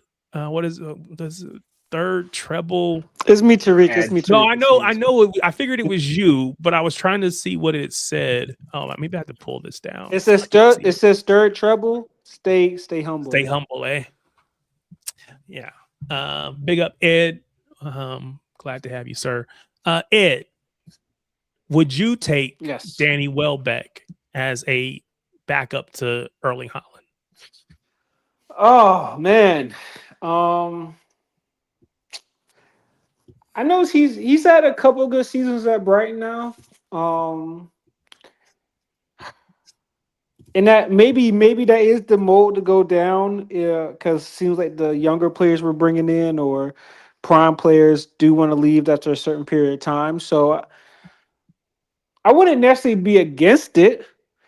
I think the question is like, what would be the wage package he would want? Because he's probably on like 100, 105, 110 at Brighton. Will we have to up that into the 2s? No, he ain't getting that. He can get the 100 that he's got, but that's about all I would give him. No, the wage thing is not. But no, I wouldn't be against that type of because he's not going to play very much. We just need to he's not going to play. Yeah. I wouldn't be against it. Nobody is. Nobody would be against it. Play. Yeah. The ex United thing throws me, but other than that, what's his goal output been? He's the type of player that we need as a backup to Haaland because he's just not going to play. So just go sit down and be happy. Martin and Tarek, video idea: do City sell, buy, or recall from loan? So looking at all the players that are on loan, do City sell, buy, or recall? Martin, you're on mute. You're on mute. Yeah. Martin. So that's the video we're going to do on the Mank Way in about 2 or 3 weeks. We are going to do that. Oh, you're going to do that. Low. All right. So then I won't do this now. I won't try to go into that. You can do it. No. You've already got plans to do it, and I've got other stuff. Yeah, Martin, you can do it. You can do it, Martin. Yeah, we can do it on. We can even do it on a. I'll do it when Danny's not there because Danny's had enough transfers. Danny's going away for the summer. Danny's going away for the summer. Listen, I've had enough for transfers. The trouble is, we're in that world where people only get excited when we're spending money for some weird reason. I think that's why everyone loves Aviana now, because it's like I said, spend, innit? You know, so there are We actually using that times- money for transfers more than contracts, though, as well. Yeah. I got to be honest. There are times where I just get an itch and I got to go buy something. And so it's like, okay, I need to go spend some money. What am I going to buy? Because I don't spend it very Jordans. often. No, Jordans. I'm too old to be buying Jordans. You're never too old to get Jordans, mate. No, I'm not. But I Yeah, feel wait, like I what? am. You never too old for J's. Yeah, I know, but I would never spend the money that it would take to go do it. J's on my feet. Yeah, I would never spend the money for them. However, if the original colorways of the Penny Hardaways come out, I would spend the money on those because that would put me. Wait, you like phones? The Romans, Not the phone posit, the original ones. Romans, the 1 cent. But anyway, that's neither here nor there. Roman says on something. I just want to say, Roman says on Raw last night. I loved them so much. Anyway, I don't know. Anyway, so we talked about the Southampton match, whatever. We know that win puts us into the final against Chelsea. That Chelsea match is going to come in the middle of that race, that run in. I think the final is May 16th. It's positioned squarely between Crystal Palace and Bournemouth. We have typically played if we're going to rotate, we do it in the cup. Now we're in the final. I believe that Pep is going to stick with Trafford as the keeper. He's just going to do it. Yeah, He's absolutely. the keeper. It's not going to. Outside of Trafford, do you see rotation in the final, or do you think Pep will go strong? I've given my say already. I'll let someone else go. I think he'll 50-50. rotate. I think You think he'll rotate, even if it's a final? That's Yeah. mad. I disagree. But you know, I don't think managers do that, mate. I just think with that Bournemouth game stuck on Palace game, sorry, with the way these fixtures have now landed, it supposes can they get through the next 6 games in that short period? Because there's the thing: if we win the FA Cup and then he plays the strongest team, and then we go and drop points against Palace. But I mean, I can't remember. If you lose a trophy, there's a trophy like right there. Pep's No, I agree. Martin, I think Pep's a born winner. See trophy, get trophy. I think that's how he thinks. But No, I agree with that, but I don't know. I don't know this shit. I'm not sure. I just don't get where this notion of rotating for a cup final comes from. I feel like it would be almost arrogant if he did that. Let me ask this question because this last match, it was 9 changes from the previous match, right? So in the FA Cup, we made 9 changes from the previous match. The only people to retain their place, I believe, were Sharkey and Trafford. No, Sharkey and Nunez, right back. Yep. No, Ain't no as well because he played left back at the start of the Burnley game. Yeah, he did start. So maybe 2 or 3. So maybe 2 or 3 people retain their places. So it's 8 to 9 changes. I just don't see 8 to 9 changes in the middle of for a cup final. 4 maybe. No. 3, yeah, sure, but that's a lot of changes for a final. To me, the Bournemouth away game is so hard. Just tell Junior Krupi if he wants to come to City, he better go lay down somewhere. Yeah, but Martin, Bournemouth are fighting. They're undefeated since January, and it's their last. Yeah, but so does Southampton. Like you say, and like many fans say, it's one game at a time. They're not going to be thinking that. No, I know it is, but listen, Danny, you know what's going to happen. If we beat Chelsea and it's great, and then we lose against Bournemouth and we lose the league because of that, you know what's going to happen. What? So the online fans melting down is going to influence. I was going to say that would be ridiculous. So, to melt down for that. No, but because I'm gonna go. Because I suppose it's what you listen. I want to win them all, of course you do, and I think we can. I'm just saying, if that Bournemouth game, I don't know why it can't be the Wednesday. By the way, why can't it be the Wednesday? Why has it got to be the Tuesday? I don't know why they did Tuesday. UEFA said they want it. They want it for the Europa League final. So what I said about an hour ago is, why was Everton on a Monday? Why didn't they put us on a Saturday or Sunday? There was no reason not to. Like, that's just weird. It's for the drama. It's for the build up. Like if Arsenal get like a suspenseful win against Fulham on the Saturday, that's total bullshit. I hate that. We could have had a game this week. He sent them on holiday. Could have had a game this week. He sent them away 3 days. Big up to the United States of Chelsea. Big up the panel. Looking forward to our FA Cup final matchup. I agree. I think it was a 0-0 earlier in the season. It was a draw either way. 1-1. What was it? 1-1. Enzo got 1-1 because there was a goal. Yeah, so I knew it was a draw. So 1-1, and then we ran out 3-0 last time. So yeah, it'll be a good match. Appreciate that. I'll be interested to know. So for you, United States of Chelsea, tell me what you think this one will end up. Do you think you guys can win it in the final? It is a final. It's a one-off match. Do you think you can win it? If so, give me your score prediction. What do you guys think on the panel? What do you guys think? Do we win? Does it go to extra time for the match against Chelsea? For me, I think we'll see 1 or 2 players rotated. I still think you'll see like the main guys out there. And I got us winning for sure. Yeah. Yeah. I'll predict us to win. I think logically that seems like the right outcome. I'll say City 2, Chelsea 1, but we've had our fair share of cup final upsets, so you can't really count your chickens, can you? Exactly. Darsh says apparently the reason why they couldn't put a fixture for a Tuesday, Wednesday, or Thursday this week is due to UEFA not allowing domestic games to occur due to the new model. I know that that's always been the rule, that they try to avoid domestic matches during Champions League because they kind of set those days all apart. However, I know that there have been matches. I could have to go back and figure out which years it was, but there have been matches where English teams have played because that was the only time that they could reschedule it. The infamous one where we drew 0-0 with Stoke in 2017. Maybe that was it. But I just know, I know that it's happened. And so again, I'm sure they could have made it work if they wanted to. They just weren't incentivized to do it. Big up to you, Luke. Glad to have you, man.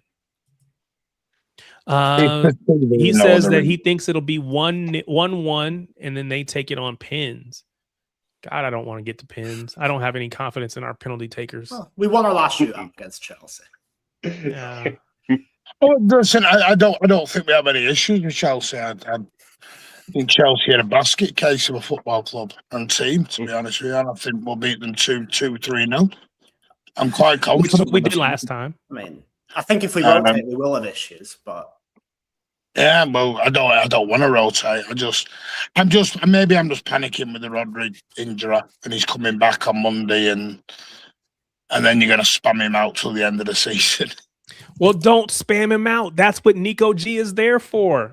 But what do I know? Nico G's not Rodri, mate. I know. I agree. Back. So, but again, that's why you rotate him, but you keep everybody else around him still. Don't change everybody. Just plug him in. Then you're going to lose the Rodri factor. Unless you get Nico G start dipping them balls in behind. Yeah. Instead of going 5 yards sideways. Yeah. No, I hear you. That's the problem. I don't know that I agree with you, but I hear you and I respect it. So I want to. That's it, man. Is the boss that's true, and that part is absolutely true and proven. So last time that's not. Oh, interesting. Here we go. So John Stones will leave Manchester City in the summer, bringing into a memorable, hugely successful 10-year stay. We talked about this last week. We knew this was going to happen, but this is a post from the club saying that this is actually happening. And so definitely want to give him his just due. City Extra point out or some comments from did you guys see the video? No, I haven't watched the video. I've been busy. It made me cry. It made It's a me video cry. on his Instagram. And this is part of it right at the beginning. What does Manchester City mean to me? It's been my home for the past 10 years, and it'll be my home for the rest of my life. And then he kind of chokes up a little bit and he's like, give me a second. So you can see the emotion. You can see what it means to him, and kind of hear him talk about his time at City and just kind of what that's meant to him. It was pretty cool.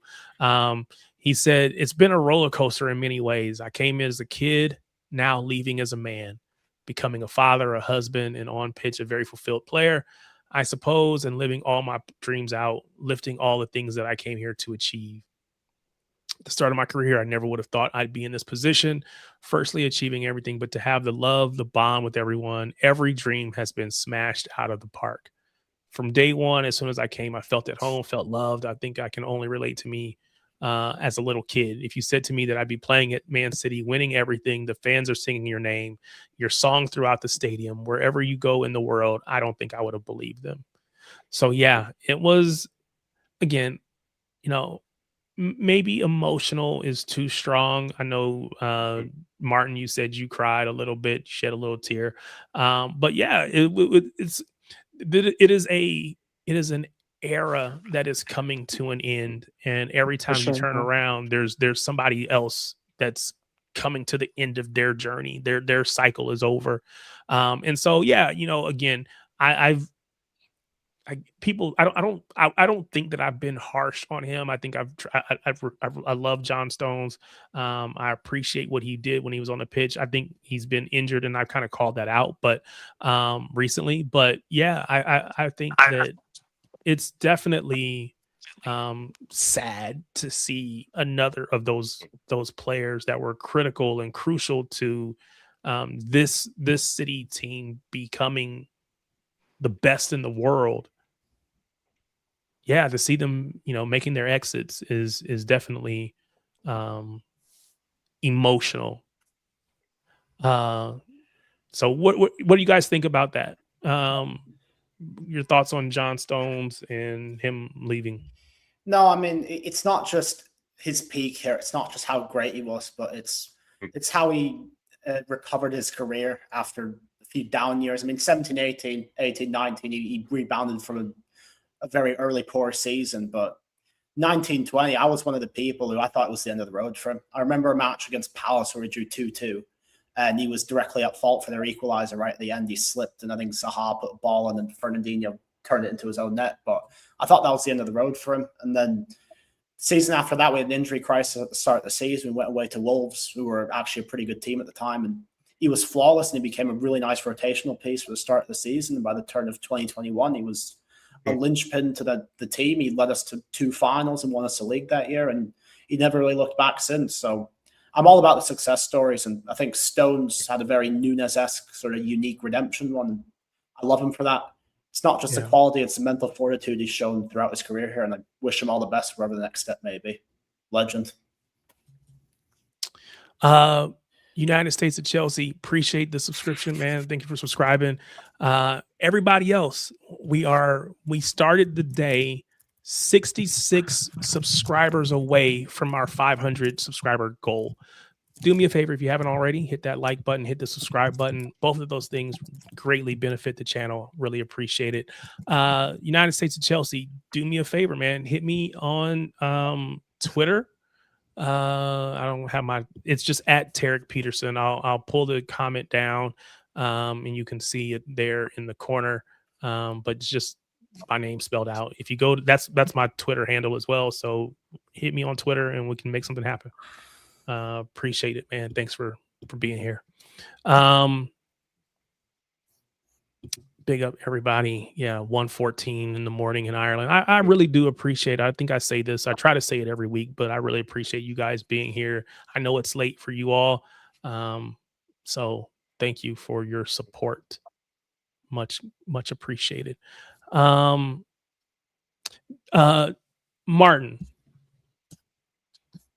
I know we're gonna. Do you have transfer news? I want to make sure I leave space for your transfer news because again, you are Mr. On this channel. On this channel, you are ITK. You don't have to be ITK on your own channel. You can be ITK on mine. Though. Not really.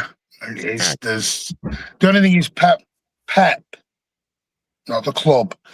Pep would like Ake and Kovacic to stay. Ooh, I'm not opposed to that. But he wanted Bernardo Silva to stay. So, you know, that's. I don't know that I'm opposed to that. So Ake is definitely homegrown, so that helps with that. It's definitely again, the only reason is something they're definitely mentioning in the corridors at the moment. They are saying it could be. I think it's with the amount of people. Hold on, Martin. Big up to Danny. I know he had to drop. I don't even see the private chat, but appreciate you, Danny, as always, for stopping by. Big up, man. Thank you. Yeah, go ahead, Martin. I think. Listen, there is everyone jokes, but there has been talk of, you know, homegrown, because there is a note of everything going out and what's been rumoured. There are players who are unhappy. There are players who are naturally just unhappy. Pep said that last week. So, but again, you know, I know everyone gets excited on transfers and it's hard at the minute because we don't want to, but nothing can happen until we start shifting players. Yeah, for sure. We have a 28 to 29 man squad. Kushinov and Savinio are going up into the foreign quota next season. Everyone can want Savio to leave all they want.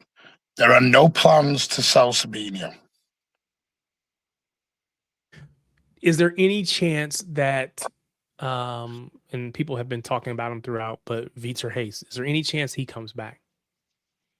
I don't see where he comes back because he's still going to have Mike Gay, Josh Gavardio. Yeah, if he wants Ake to stay, he's not going to want Hayes to come in at that time. Girona don't want. We're losing Stones. We're losing Stones. Any chance? They've already been replaced. Stones and Ake have already been replaced. Yeah, Gay and Kushinov. Girona don't want to keep Echeverria because he's not even playing for them. He's not even playing for him, Tariq. You know, an occasional 15-minute spell, he's not playing. He's stuck where he's team in Italy that wanted him, Martin? He played against. Wasn't it Roma that wanted him? Yeah. But for a that's where he wanted. Yeah, I think. Yeah, I remember that story. Remember Roma wanted to do a buy with a buyback. The thing that worries me with that, or without the buyback, I think is what it was. Right? That's why we didn't want to do it. He's been at 2 clubs, and he hasn't played consistently. And he's not played consistently in either of them. That's a concern. So anyone who thinks he's coming into Manchester City to do anything needs to get the head out of the clouds. Head out of the clouds. It's not happening. Yeah? Victor Hayes is different. He has been a staple of that Girona backline. That's different. Yeah. He's playing.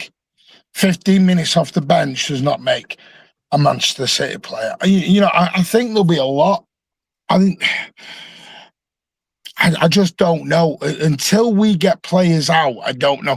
The only one who is 100% looks like potentially coming in is the Elliot Anderson. Again, that is on price.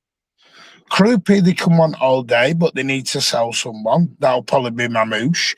But they put a hefty price tag on Mamouche. Nico G, he wants minutes.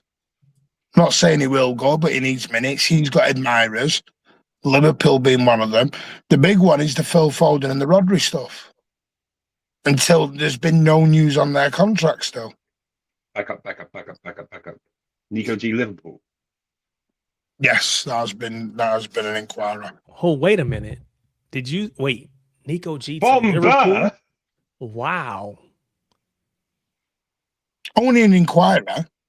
Yeah. Inter Milan have inquired for him. Napoli have inquired for him. You think they would play him Porto in a won double that. pivot with him and old dude? Who's their Yeah, that's the thing. If he goes to Liverpool, I don't see if he's because they got Gravenberch. Yeah, so he's playing alongside Gravenberch, right? They're not. Which Gravenberch is an 8 by originally. They still got Szoboszlai. Yeah, but then they could play. Yeah, he could. Yeah, because they've been playing him at right back. So who knows? Yeah, I that would be weird, but we'll see. And then the other thing, obviously, the Krupi interest is real, but the trouble is they've got loads of interest in players. There's a difference between interest and bids. They can't do anything until we know who goes out. If you start seeing players disappear, now Stones has gone, we know Bernardo's gone. They're the 100%. I expect Rico Lewis to go. Which is another English player, by the way. Yeah, but I get laughed at when I keep mentioning this, Tariq, when everyone keeps saying to me about it, and I'm like, that's another one gone. Trigger warning here. I know people think I like going on about it. I genuinely don't, but I'm like, when you're selling Stones, Ake, Trafford, Rico, Grealish, Phillips, and yeah, you've got Bettinelli, and but the Foden. I don't know about Foden right now. Foden has interest elsewhere as well. I would be shocked if Foden left. However, I was kind of shocked when Rashford left. But at some point, if you're not going to play, I'm gonna say something I probably shouldn't say, and I've known it for a very long time. Foden and Pep have had words. Yeah, there has been words. That's interesting because, like, in my head, and again, I don't have any insight. It's just in my head. Pep always felt like he was trying to, in some ways, protect, watch over, Phil. Phil trusted his career to Pep, staying when many people said he should go on loan and this, that, and the other. He was willing to play by what, quote unquote, Pep's rules. So for it to get to this point and to have words is kind of wild to me. But I understand the kid wants to play. The reality is he's not in a good run of form. And so the kid didn't understand why he got moved. He doesn't understand why he got moved to a deep row. Okay. Interesting. As opposed to playing in that 10. I mean, I can imagine, man. You've seen all the love Cherky is getting. As a teammate, you're going to applaud him, but you're going to be thinking, if I was in those positions, maybe I could have been doing those things. But their games are different, in my opinion. I think Cherky is much more of a creator than Phil is. But I would, if I'm looking for someone to go get a goal, I'm betting on Phil over Cherky. Now, Cherky's scored some good goals. The crazy thing with Foden is he's still our second top goal scorer in the Premier League. Yeah. This is what's damn crazy. Mm-hmm.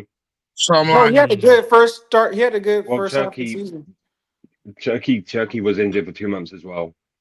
This is what she's a crazy situation. Snoopy with the insight. Snoopy says, I heard that on one of Dap's streams this week. Apparently, when he subbed off Phil in a game and walked down the tunnel, Pep asked him if he had a problem with Omar because he didn't shake his hand. Interesting, Omar Marmouche. No, it wasn't because of that. It wasn't because of that. He has no issue with Marmouche. But maybe Pep saw him not shake his hand and just assumed or asked a question about it, and it kind of became a thing. Maybe I don't know. The rumor is Pep said, "Have you got a problem with Marmouche?" And Foden turned around, "No, I've got a problem with you." Ooh, that's tough. Because okay. Yeah, you can't. The trouble is, the Foden stuff. I'm going to be honest. I can't have an irrational, objective conversation because I was going to say, if that was anybody else, we would. If it was Cancelo, If it's Cancelo, get out of our club. Yeah, I can't do it, Tariq. I'm honest. I'm honest. I'm too emotionally involved into no, all that's this. fair. You gotta I have a little appreciate bit more I appreciate the professionalism there. honesty. Yeah, Yeah, you you. But I I'm not gonna lie appreciate. about that. Yeah. So yeah, you gotta. I'm trying to think as a coach, right? As a manager, how would I respond in that moment? A player just came off. He's probably a little heated. I'd have Rolex him up and down the Dale if he'd done it to me. But I don't see again, these are only rumours. I don't know if it's true. But listen, by the way, he's not the only one who has had issues with Pep this year. Mamouche has had words with Pep. And Nico people G who has had words with Pep. Reinders has had words with Pep. Yeah. They've all had words with Pep. Everybody who's not playing, I'm thinking they probably have some kind of an issue. I get it. Yeah. You want to play. Do you think Nico Lewis is sat there? I see it's different because people say to me, "Well, you defend Foden and not Nico." What it is with Phillies, Phil's given me summer. In the 10 years he's been here, he's been a pivotal winning a league. He's won PFA Player of the Year, Football Writers Player of the Year, Young Player of the Year twice. He's got credit in the bank. That's why I will give probably him in the same way. If KDB and a told Pep to F off, we'd have all given him more leeway. Yeah, and I agree with that completely and 100%. I think he would also have more leeway with the manager, and I think Pep has tried to play him into form as much as he could without compromising the rest of the season, the rest of the club, and without saying, well, it would be unfair to Shirky to say, I know that Phil hasn't been playing well, but he's Phil, so I'm going to play him in front of you. That's at some point you can't do that. Yeah, I don't agree with it. Don't agree with it, but just again, I'm honest. I can't be rational about it. As I wouldn't be rational about David Silva. If David Silva was, for me, like Kolarov gave the stand the middle finger, and I told him to F off and never forgave him because he didn't do anything for me. With respect, you didn't like Kolarov. He was his left foot. His left foot. He was crap. Whipping in crosses. Behave. From what I heard, the only thing he was. Why am I gotta behave? He did. That's what he did. He'd get the ball on the left side and he'd whip the ball in. The only thing he was trying to whip with his old man around the training ground. The only thing he was trying to whip round. Well, I don't know any of that. All I know is he's left-footed. He wasn't my favorite player, but I didn't dislike him anyway. He couldn't defend. He couldn't defend. But nobody that we played at outside Pep made him a half decent left centre back. I don't know. I never warmed to him. Cancelo was different because he went to beat up a young lad. Oh yeah, because of him and Rico. Yeah, you can't do that. Yeah.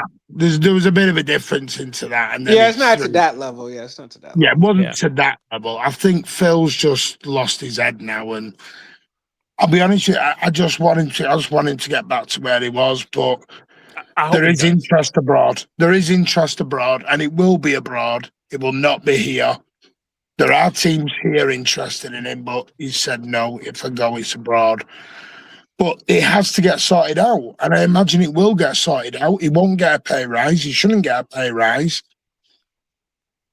And we'll go with that and see where he lands. But Rico's not happy. Rico's fuming. Is there any world in which Pep says, is there any world where Pep says, you know what? Don't leave, Phil. You are City. My time is pretty much up anyway. I'll go ahead and leave. You stay. And we keep Phil and lose Pep. I don't know. 27. You're talking about in 27? Even at the end of this season, if Pep's just like, if Phil is to the point where Phil's like, and again, I have no reason to know that Phil is at this point, so I'm not suggesting that this is true. This is all hypothetical in my head, right? If Phil's like, I can't do this another year, I need to leave. Pep's like, wait a minute, you are Man City, don't you leave. I've only got one more year anyway. I won a trophy, maybe even 2, maybe even 3.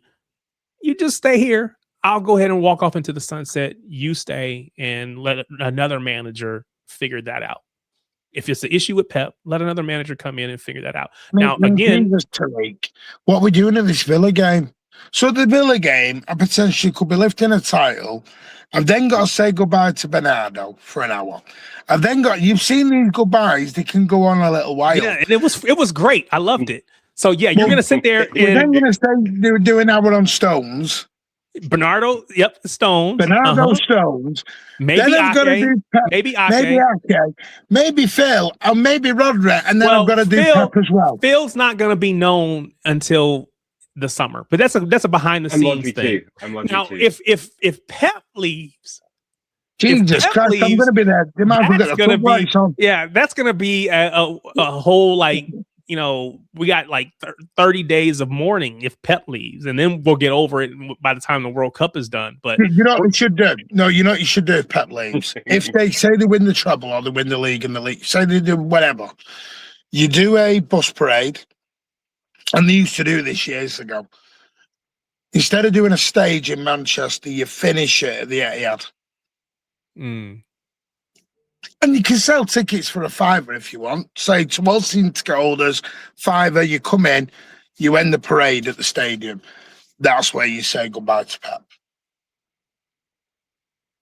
Yeah. So you let him just have his own ceremony on his own. And you can bring back all the former players. We can bring back Aguero, David. We can all have a big cry.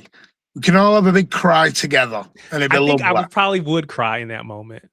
I think I probably would cry. Listen, I'm going to cry because it's going to happen, right? It's going to happen. I'm sick of it. Yeah, I'm going to cry. There's going to come a point where he's going to leave, and I'm going to probably cry, and that's crazy because I'm a big grown man. I've got 2 songs. Some of the greatest songs ever sang around the Etihad are not going to be able to be sung properly again. No, we'll still sing them. Which ones are we talking about?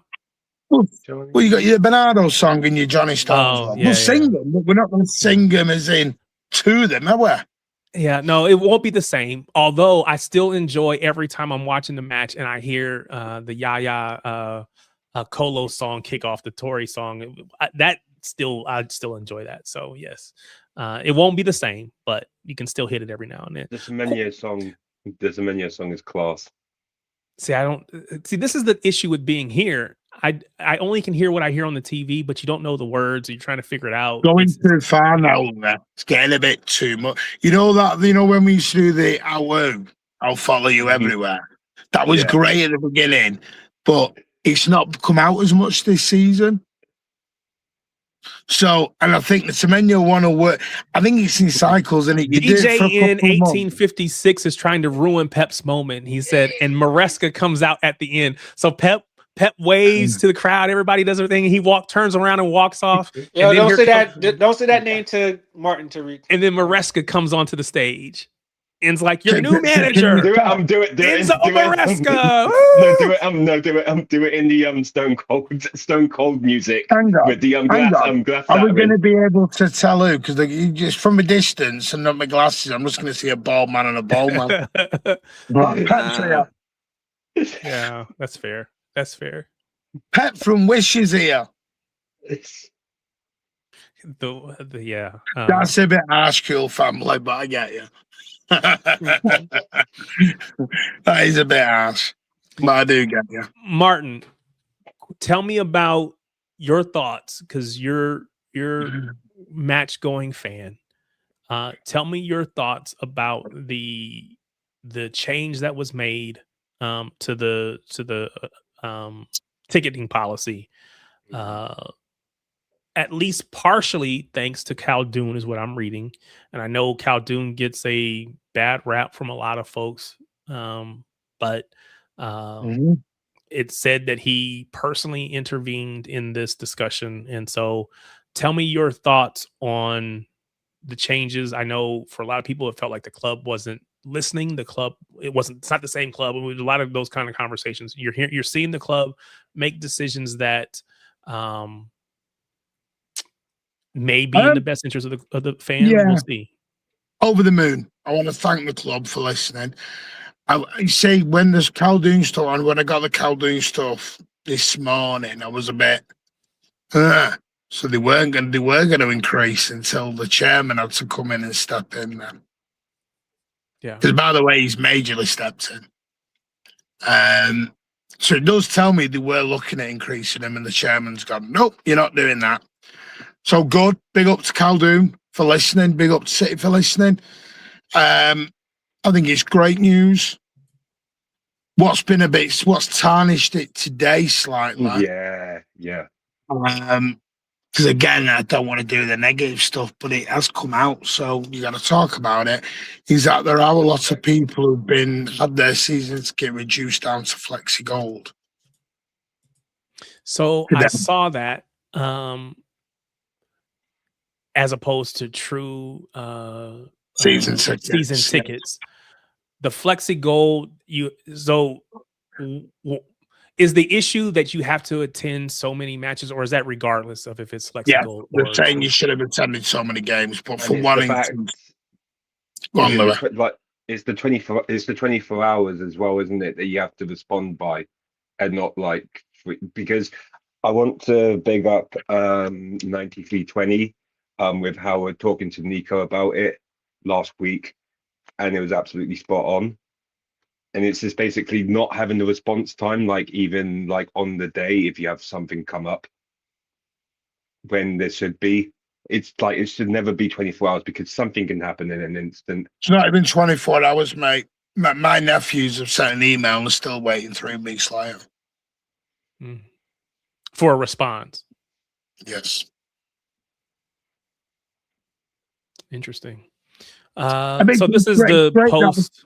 I will say it's great the tickets have been frozen, so well done on that. It's great that they've relaxed the exchange situation. But then they've got they gave 18 people that you can put in your little friends group that you can give tickets to. So I said this on Twitter. I'm saying this for everybody that's listening. If you are if you're a City ticket holder, go ahead, put my name on your list. You got 17 more people. What do you need? Just go ahead and put my name on your list. I'll add you. We'll make it work. So when I come over, I'll add you, Tariq. Yeah.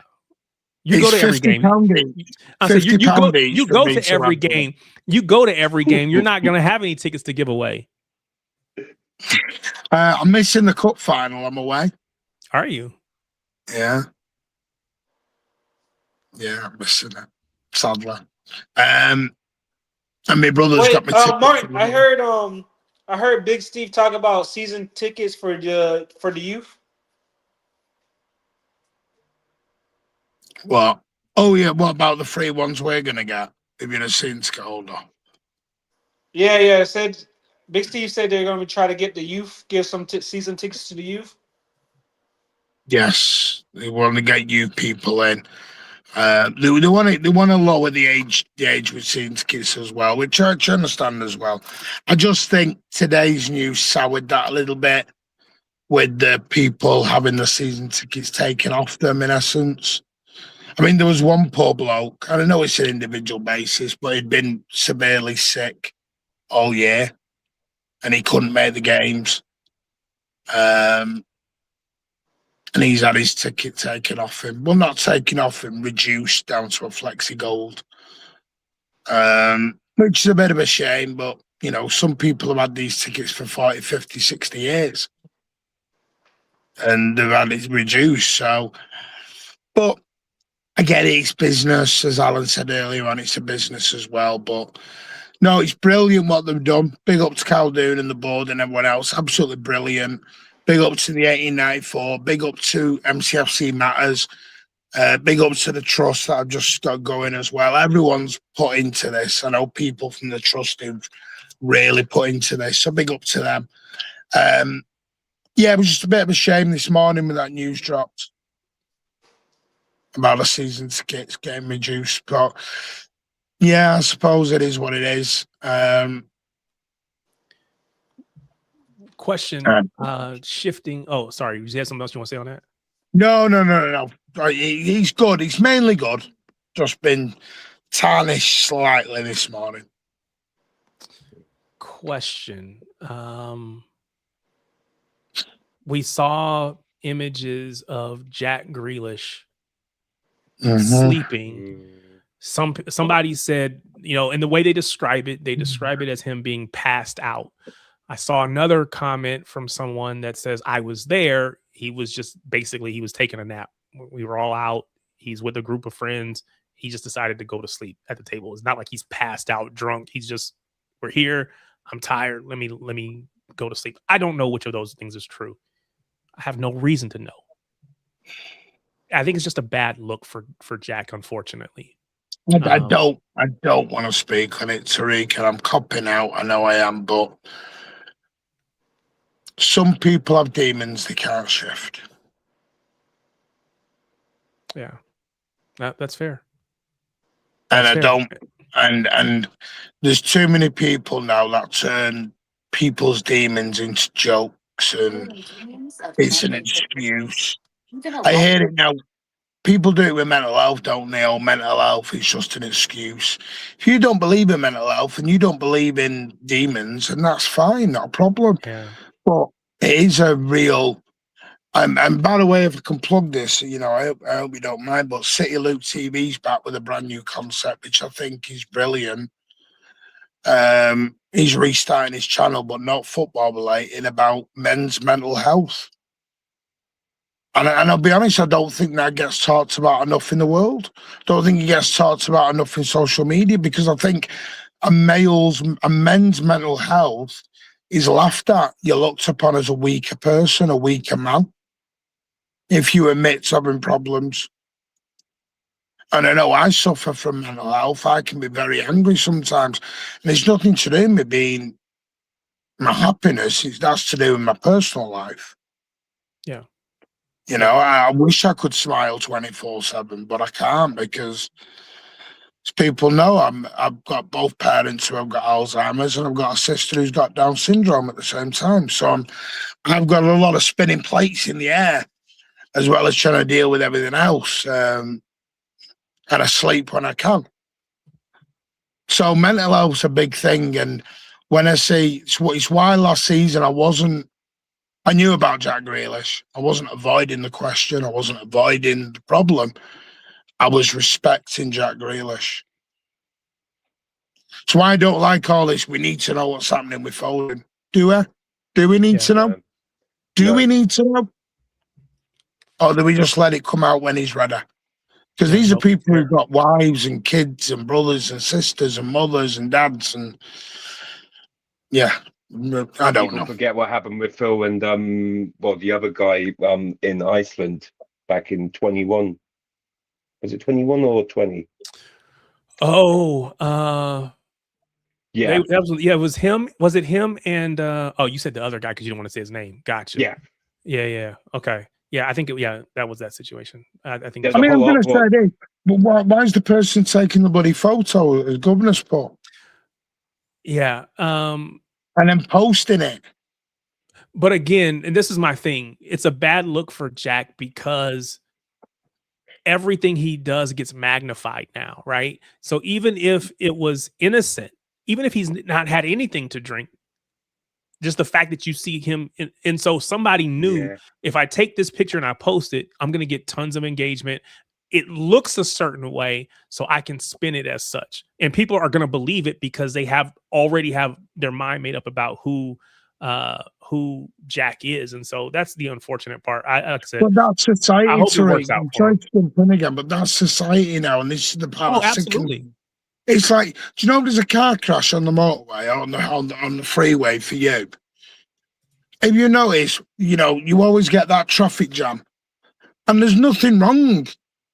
It's everyone slowing down to have a gawk at the traffic accident. Because for some weird reason, tragedy is intriguing to some people. I don't get it.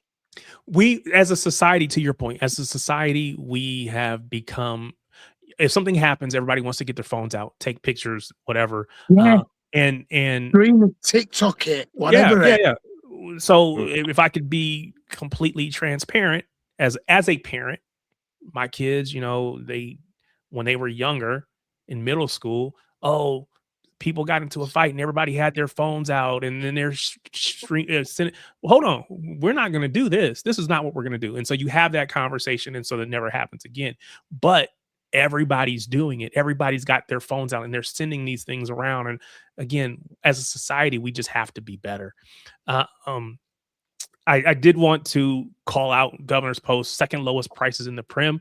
I saw that post today as well. Now, I will say that the way I read it was that for the lowest ticket price that City has, it is the second lowest in. So if you took every team's lowest price season ticket, City had the second lowest price in the Prem. Now, I don't know what the average price is, but as far as the lowest price, everybody has that. I forgot that I brought on Oriano. We're going to get out of here in a little bit, but I wanted to give you a space because you come on most weeks, so appreciate you for that. Want to give you a chance to make any comments that you wanted to make, and then we'll hit maybe one or two more things and we'll get out of here. You there, Oriano? You're muted if you're there. All right. I may be gone. So I'm going to go ahead and remove them. We're going to get out of here in a little bit. I want to run through this really quickly because it happens. And again, I guess in the same conversation as the Jack Grealish conversation, Rio Ferdinand, Gabriel Jesus having a conversation or interview. A lot of people say that Pep doesn't allow attacking players to have their freedom. What do you think? I don't know if a lot of people actually say that, Rio, but you're saying it. So Rio Ferdinand is saying this. It never came to me, and I never saw him do that to anyone else. Asking you not to dribble or not to play freely. Of course, there are some tactical instructions that must be followed, but with the ball, be creative, try everything. But there are a lot of people who don't understand that. The pitch is divided into 3 zones, the defensive third, the middle third, and the final third. So why dribble in the defensive third when you're not forced to? But in the final third, he told us to do what we can do. Find the solutions, create the chances, score the goals. People think he doesn't like giving players freedom, and I disagree because I was there and he never asked me to do something or change my style. Again, I think we all know and agree that this was never the case. And I don't blame Jack for that. I think people want to have these opinions about Pep. They use Jack as the poster child for this mentality. But I don't know that anyone ever really thought that this was real. What did you see with Reinders? This is my point. This is the big thing for Saturday is they were tipping it around the box, and we were all shouting shoot in the stand. You watch his reaction to Reinders when Nico G hits it. That was to Reinders. That's what you do. Hit the damn thing. Because how many opportunities did Reinders get at the edge of the box just to leather it? Yeah. Yeah, you gotta so he does say it. It's just I think it's an easy stick to hit Pep with. It's an easy stick and an easy criticism to chuck at him like this. He's a checkbook manager. He's never improved players. Yeah. All right. Oriano's back. Oriano, we're going to let you have pretty much next to the last word. So what you got to say, man? Thanks for jumping on, by the way. And I just wanted to talk about Pep like giving freedom and that. I think when it comes, and he said it so many times, when it comes to the final third, you can do whatever you want, right? You can be creative, but I think what he doesn't want is like what Turkey did in the Southampton game when he just lost the ball on the halfway line. I don't think that's what he doesn't like. I think when you're up the pitch, it doesn't really matter as much because it's not close to goal, and you can do whatever. But I don't think he likes what Turkey did, for example. Thank you. That's bang on. Yeah, I agree. And I was watching that match and I've seen Turkey make that mistake. Because again, sometimes we act like Everybody doesn't make them, and he gave that ball away, and then it went the other way and ended up in a goal. So, you know, for as much of things that he does great and that he has done great, still, you know, everybody's got a mistake in them. Everybody's got a quote unquote bozo or still whatever. a young lad. So, He's still yeah. 22, Tariq. There's things Pep is going to improve and cut out of this game. Yeah, exactly. And this is my point when I was saying calm down on statues and he's this and he's that. These are young lads. They're going to get better, but they're going to make errors because young lads do. Young lads make errors. Yeah. If you crown him too early, and again, I think going back to what you just said 5 minutes ago, Tariq, you're spot on about the social thing. Another society problem is we love to big up a young guy because we then love him to tear him back down again. Instead of just letting the natural progression. It's like these parents who fly off the handle because the kids aren't getting straight A's when they're 5. What? Well, no, it's the parents who think their kids are going to be superstar athletes, and so they get upset because their kids not playing or their kid's not getting the ball or whatever. Dude, your kid is 10, your kid is 12. Go away. Go away. They're not even fully grown adults. And we're like, come on, guys. It's like Arsenal fans throwing their title hopes into 16-year-old Max Dowman. Go on, lad. Run it for us. You're like, what? And that just goes to show you the state of the club when that's what you have to depend on as a 16-year-old kid. But anyway, we are going to get out of here. Appreciate everyone again. Well, that was always. a nice way to end on an Arsenal dig. Yeah, absolutely. That's always a good way to end. That's how we're going to end our season too, with them not getting a trophy and us winning the domestic treble. So let's go ahead and get it. But again, appreciate everyone for being here. Appreciate everyone that has been on the stream. Everybody that's been in the chat. You guys make this easy, so really appreciate it. Again, before we get out of here, if you haven't already, go ahead and do me a favor, hit that subscribe button. We started the day 66 subscribers away from our 500 subscriber goal. I don't know where we're at now, but we're making progress. So I appreciate each and every one of you. Have a great rest of your evening, and we will see you back. Are you on tomorrow? With you? Yeah. I think so. 11 p.m. Come and join us. That'll be fun. Yes. Thanks for calling it out because I always do want to make sure we It shout out. may be the last one of the season because of the way these fixtures are dropping now.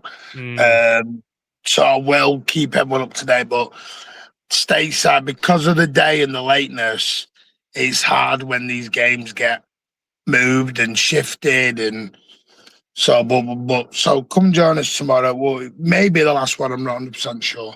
Yeah, I will be on. I know we're recording for Shades of Blue, so I'll have to drop at some point, but I will be on for sure. But again, thanks everybody. Have a great rest of your evening. We will see you back again next Tuesday, same time. Again, as always, Martin would say, "Up the Blues." Let's go.